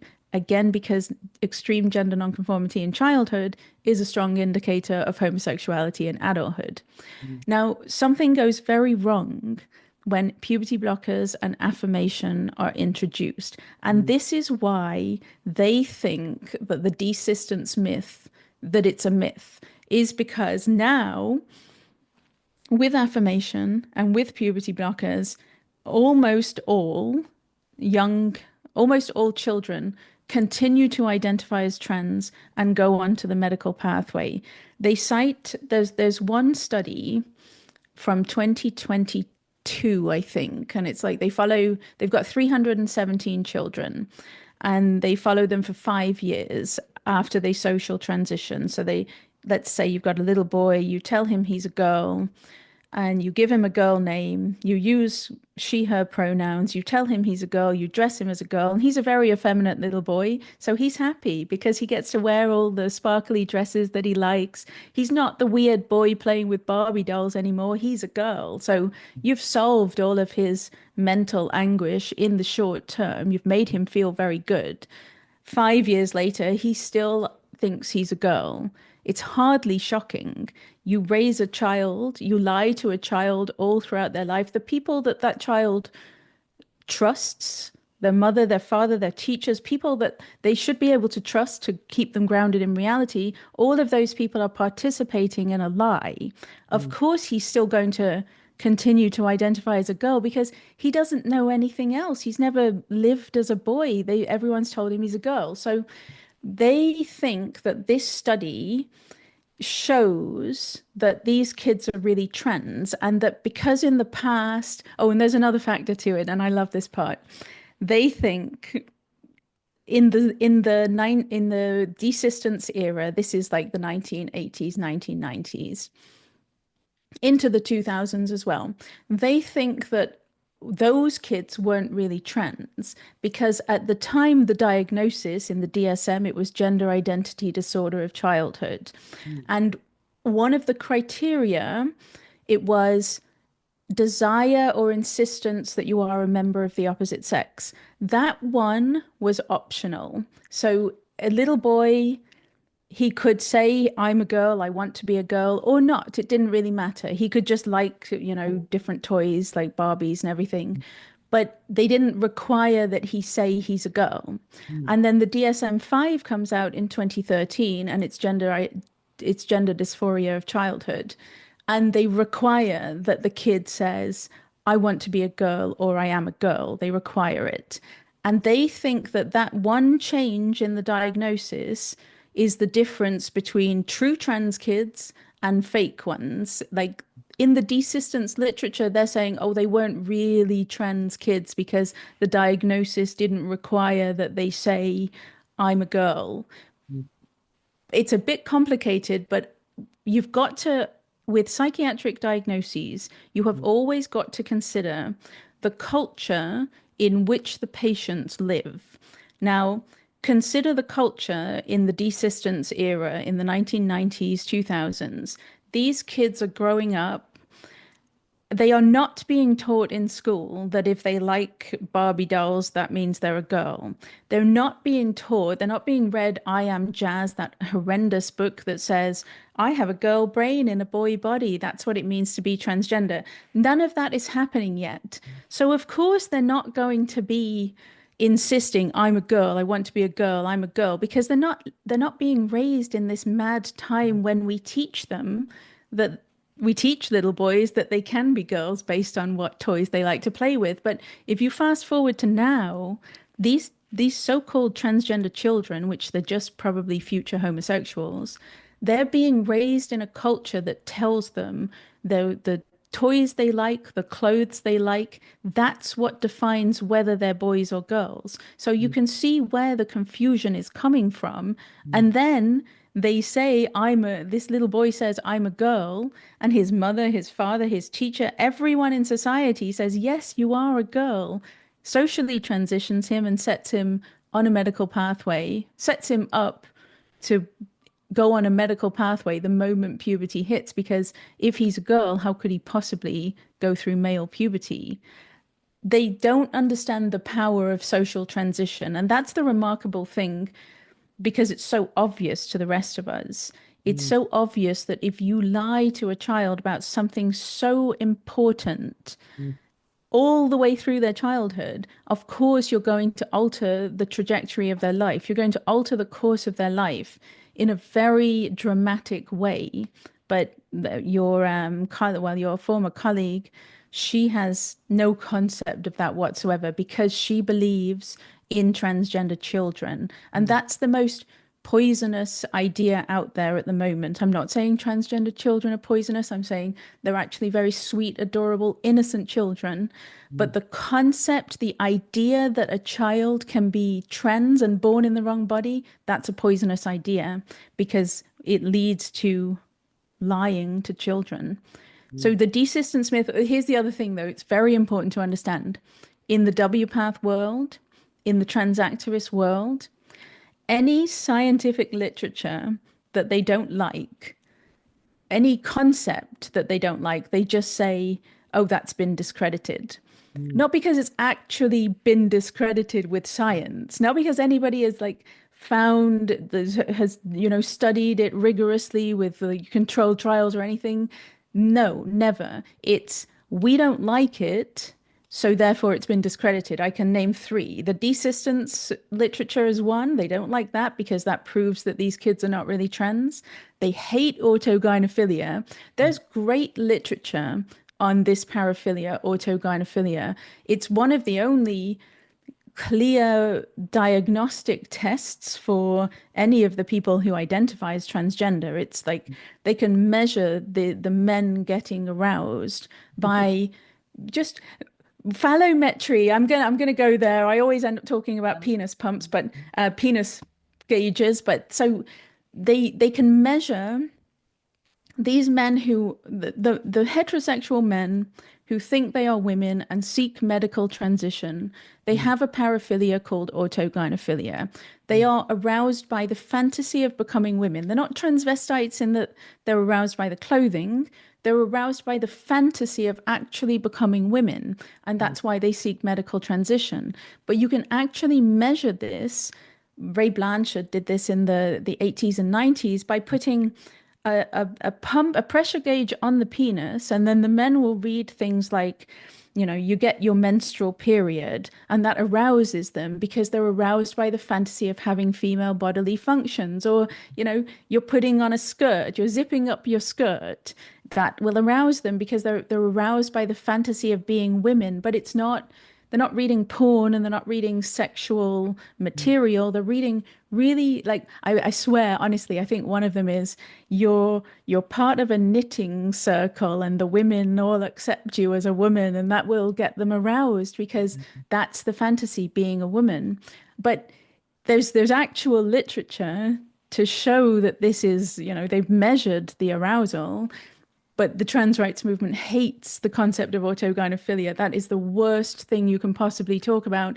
So Yeah. they just say it's been discredited. Yeah. It hasn't actually scientifically been discredited. They just don't like it. Yeah. And then the last one, of course, is rapid onset gender dysphoria. Lisa Lippman, to be fair, she never said that it was a real diagnosis. She was a hypothesis all along. She just said, hey, I think there might be some kind of peer contagion element to all of these clusters of girls coming out as trans. Maybe we should study it. And the trans activists, they say it's been discredited. It has not been discredited. They just don't like it. And that's how they do things. Yeah. So for the desistance, this idea of desistance, for what I understand you to say is that um, because of the encouragement, like because of the environment, the social environment that people are growing up in now.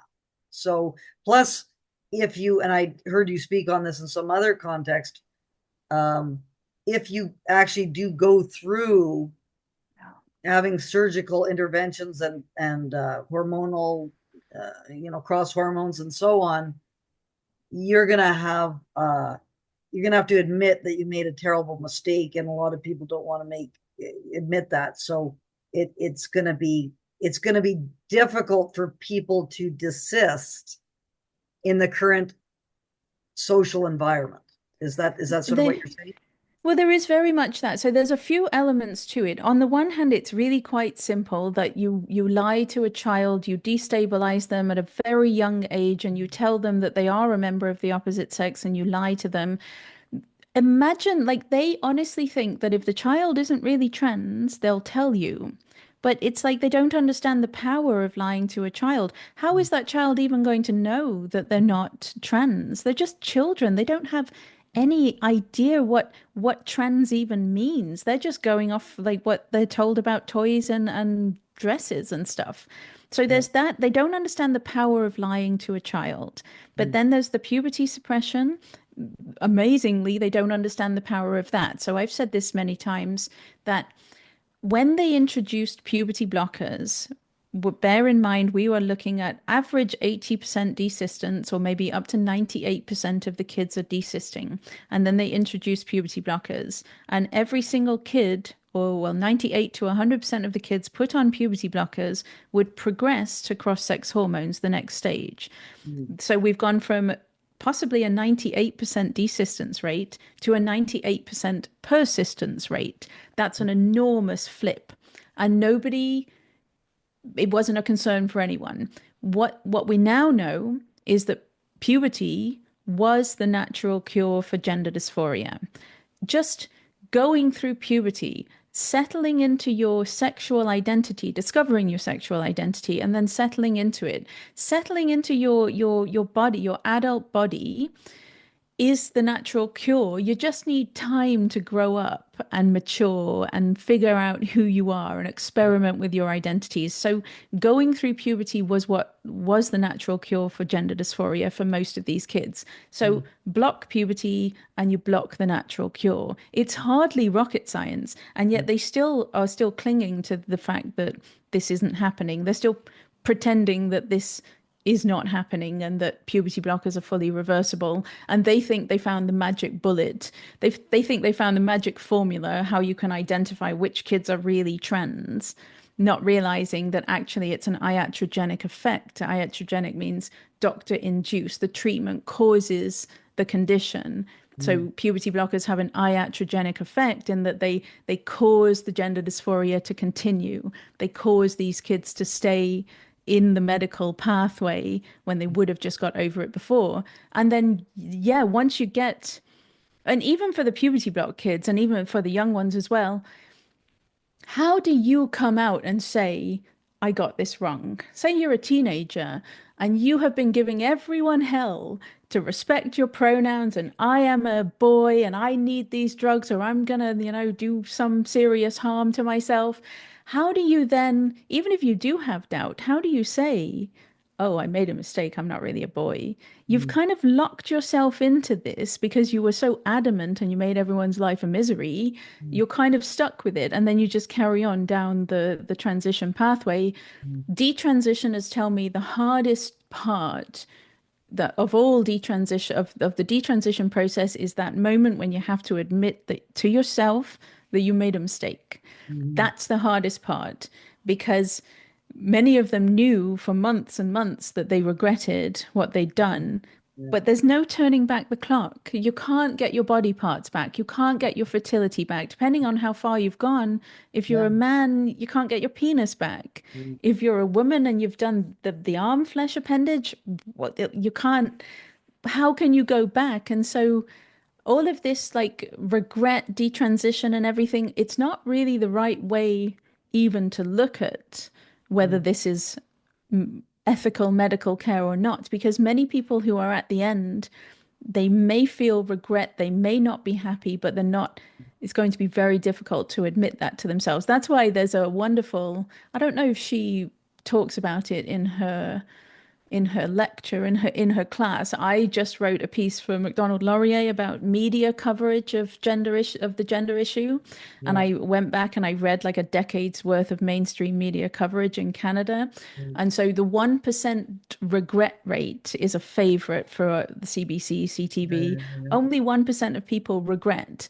yeah, Now, first of all, that's completely mad. Can you imagine like only 1% of people regret having an arm flesh appendage sewn onto their groin? Are you insane? Of course, that's not mm, true, but that's your self-deception. You've gone that far. yeah, You're going to be invested in saying, yeah, I don't regret it, because otherwise you have to face up to what you've done to yourself. And as well, like that study is probably the worst study in all of gender medicine. It's like a systematic review, supposedly. They just made up like 2,000 of the participants. They just like got the numbers completely wrong and fabricated about 2,000 of them.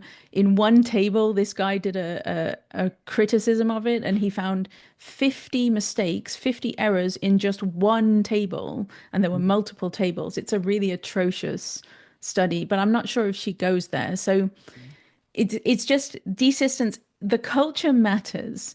The environment in which these kids are existing matters. So sure, right now we don't have 98% desistance rate, but that's because these kids are growing up in a different time. mm, And the study, 97.5% are still identifying as transgender.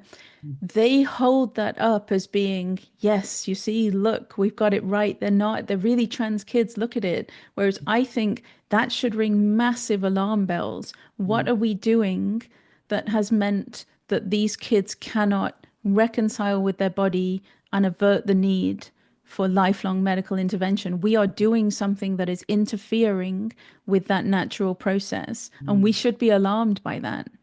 And I as well, when you were talking, I was thinking too about I've heard that many people get this support network of other trans identifying people and so on. You would be seen almost as a traitor, I would imagine, in those circles, would be my guess.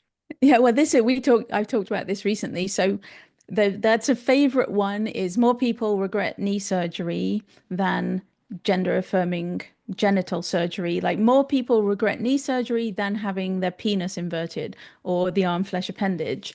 Now, I show me one person who received death threats because they said that they regret knee surgery. Show me one person in the world who lost all of their friends because they came out and said, I regret having my knee done. Impossible. It would never happen. But these kids, right? Like that's their whole life. It's a huge part of who they are.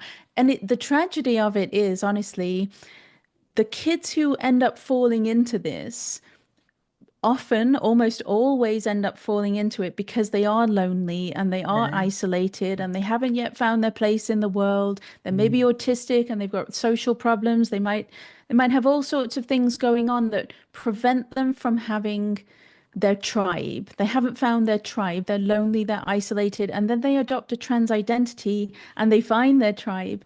The tribe welcomes them. You are welcome into this whole group of people because you're trans and everybody's trans and everyone's celebrating them and they get all the attention and they finally feel like they belong somewhere.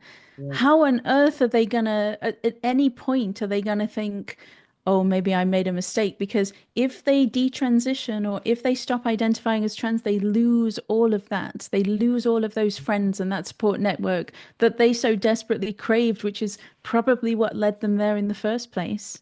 Hmm. So, as our final a few minutes, Mia, do you have another question you'd like to ask me? Oh, goodness. What about the universities? Do you have any sense of what the trans activism in the universities situation is? Well, I mean, you're connected. Yeah. Do you see at all that that we've peaked in the education system? Because other places have, right? I think many other places have peaked and it's waning now and where they're managing it and they're cleaning up the mess. Have we peaked? Um, I don't think so. It's hard to know because we have definitely in society. Well, first of all, the people being able to discuss things. So, and this is something that you and I share an interest in street epistemology, and I think this will be one of the tools to bring it down.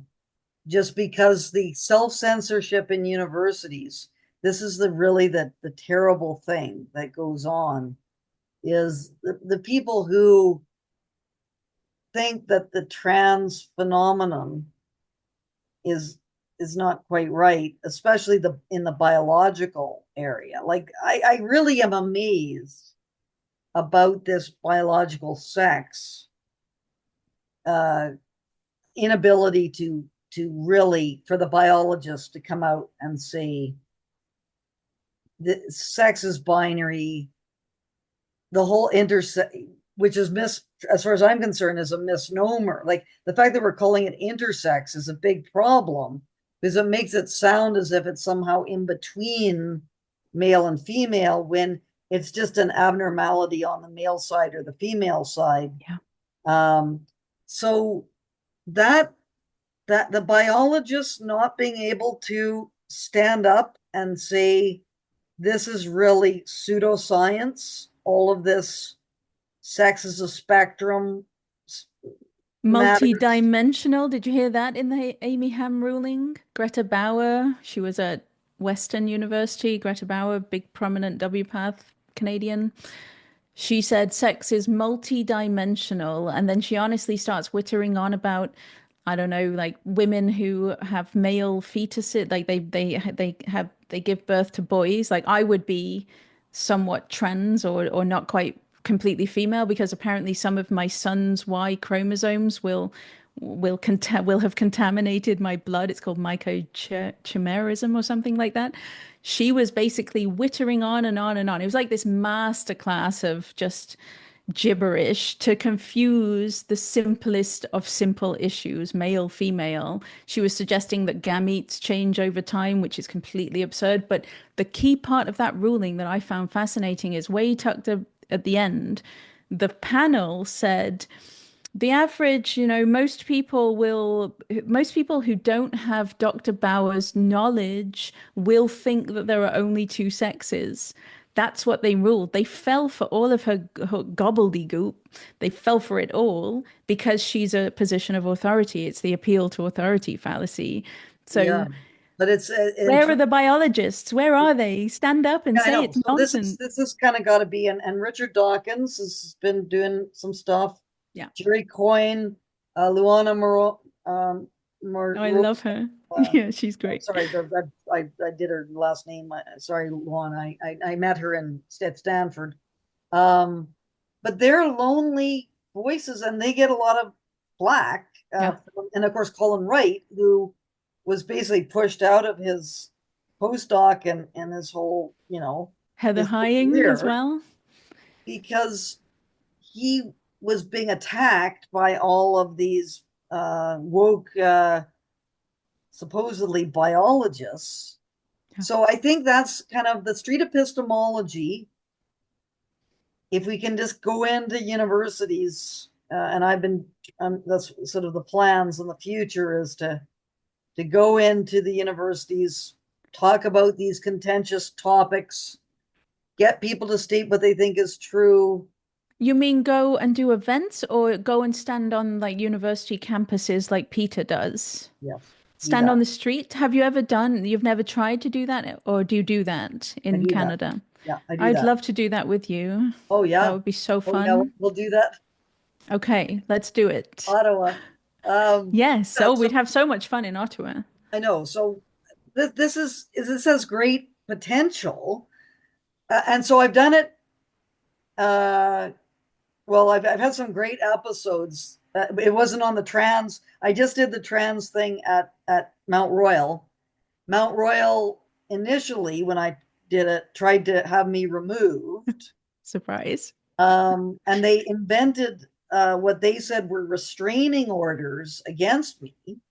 And when we demanded that they produce them, they just went away and never came back. So it was obviously some kind of invention of someone. But we Um, went in, it was February 28th, or it was not that long ago. And I haven't done, I just because I've been so busy, I haven't been able to do the video of it. And got a grad student from U of C and a student, Kathy Drake, who's helping me with a lot of things. She dropped out of Mount Royal University because the university investigated her for her personal social media oh my comments and a private conversation she was having in a bar. She got complained about and investigated, and they hired a lawyer to investigate her, and she just decided I'm not gonna. So she we are going to try to do we've done a number of street epistemology sessions on different topics, and we just did the fairness in sports thing on February 28th. But just going around to the universities, like taking people like getting people like you, getting people like whomever show up. And I did one at the University of Regina, which was the best one so far, on because I was canceled at the University of Regina for trying to give a talk on the unmarked graves, which is the other major issue that I'm involved in now. And so when they canceled me, I told them that I was going to come in, and I was wondering if they would provide me with a room to do Spectrum Street Epistemology, and they wouldn't, of course. And so I basically let it be known I was coming in to do it in the Commons, and they wrote me back saying that they strongly God. advised me to respect their wishes about this. And I said, well, I strongly disagree, and I'm coming in. So I came in, and I was met by a security person who asked me if he could do anything to help me, Oh, you see? Yeah. because they'd obviously looked at the case law in Saskatchewan, which is they can't do that. They're going to get. Yeah. So I went in there. A professor brought his students, and I had this big interaction with all these students on the question of the unmarked. It was on the unmarked graves. It turned out being about the, but still, you could do that with the trans stuff as well. But just Oh, go in yeah. to a public area, lay out the mats, you live stream it, you get someone to film it, and then you see what happens, and that'll break this kind of self-censorship stuff that's going on, and then that Yeah, we should do it. We have two universities here, Ottawa U and Carleton. Let's do it. will do it. I'm coming to uh I'm coming to Toronto in June, Okay. around this year. So, quick trip to Ottawa while you're there. Anyway, this is great. You've got Carleton, you've got University of Ottawa. Yeah. I actually know a guy who's part of the New Enlightenment project, who's interested in street epistemology, part of Street Epistemology International. So he'd be interested in it too. There's Um, Algonquin College as well. They're very, very there's flags all over and all kinds of stuff. It'd be fun. Yeah, so this is I think that's going to break down the censorship, the self-censorship, and then once people can sort of see, okay, you know, people are saying things and it's not that bad and so on, then we can get the biologists to kind of take a position on biological sex, which I'm amazed. I cannot believe this is happening. Oh, every day, every day. But I will say I want to add my own personal experience quickly. I know we're Yeah, running out of time, yeah. but because when I'm out and about in the world, small talk, one of the first questions is, what do you do? Right? So these poor, unsuspecting Canadians will like encounter me at the hair salon or wherever, and they'll say, what do you do? And then I just tell them. And honestly, I'm not even lying when I say, every single person agrees with me. I've never had a bad encounter. I've never had anyone angry at me. I've had people who mostly know nothing at all about it and are horrified when they learn. And also, or they vaguely know a little bit and they're desperate to talk about it. I've never had a bad experience. So I'm convinced that there was a tiny, tiny minority, Noel Newman's Spiral of Silence, where it's just like a tiny number of people, very, very loud, and the majority are just silent. And I'm convinced that that's where we are in Canada. Most people think this is a ghoulish crime and they do not support it. So let's get them on the street to talk about it. Yeah, street. That's it. That's the way forward because it just if you have to book rooms at universities, forget it. It's Yeah. not going to happen. They just cancel you and they don't. But if you don't need any of their resources, Yeah. you just go in, and start talking about it. Then everyone's just kind of watching this, going, "Wow, this is really interesting," and this is what And a lot of people will say, this is what universities are supposed to be about. Like this is really Yeah. what we're supposed to be doing. What we can't do because we're just got this huge clamp down. But I Yeah. think that's going to be a big part of it. I think is from what I've seen doing this. Yeah. Great. Anyway, yeah, I know your time is valuable. This has been a fantastic discussion. Anything you would like to say that you think you had, like you wish you'd said that needs to be said as the final remarks? Well, I didn't even go into everything that happened with WPATH, so that's going to have to be the next time we talk, like everything that we got from the discovery emails and everything. But specifically to the lady who is doing this class on WPATH Standards of Care 8, that in truthfully, I would love to have a good faith conversation because I do not think she's a bad person. I do not think she is deliberately spreading misinformation. I just think she doesn't understand the depth of the fraud and the conspiracy that's gone on inside WPATH. So I would like to actually offer that a conversation with her in private or whatever so that she can understand what's really going on and then update her course to make it more accurate. Yes. And as well, Dirks did mention about science. Like you probably got that there about science is when you have new evidence that's Right. presented, Yes. then you reformulate your position. That's Right. according to D.A. Dirks. That's what happens with science. So if it is true that many of the things that are being said in this discussion with the students is not actually evidence based, then one would think that if it is, actually something that it exists in terms of how it's being thought about, then that would be revisions.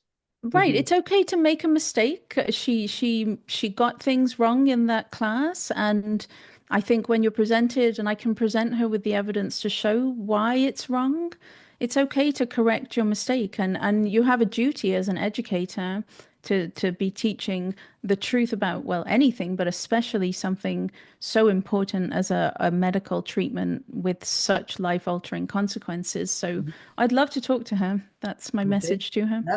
Well, there we go. And the WPATH files, if just include Yes. that as one of the readings along with all the other readings on the D2L.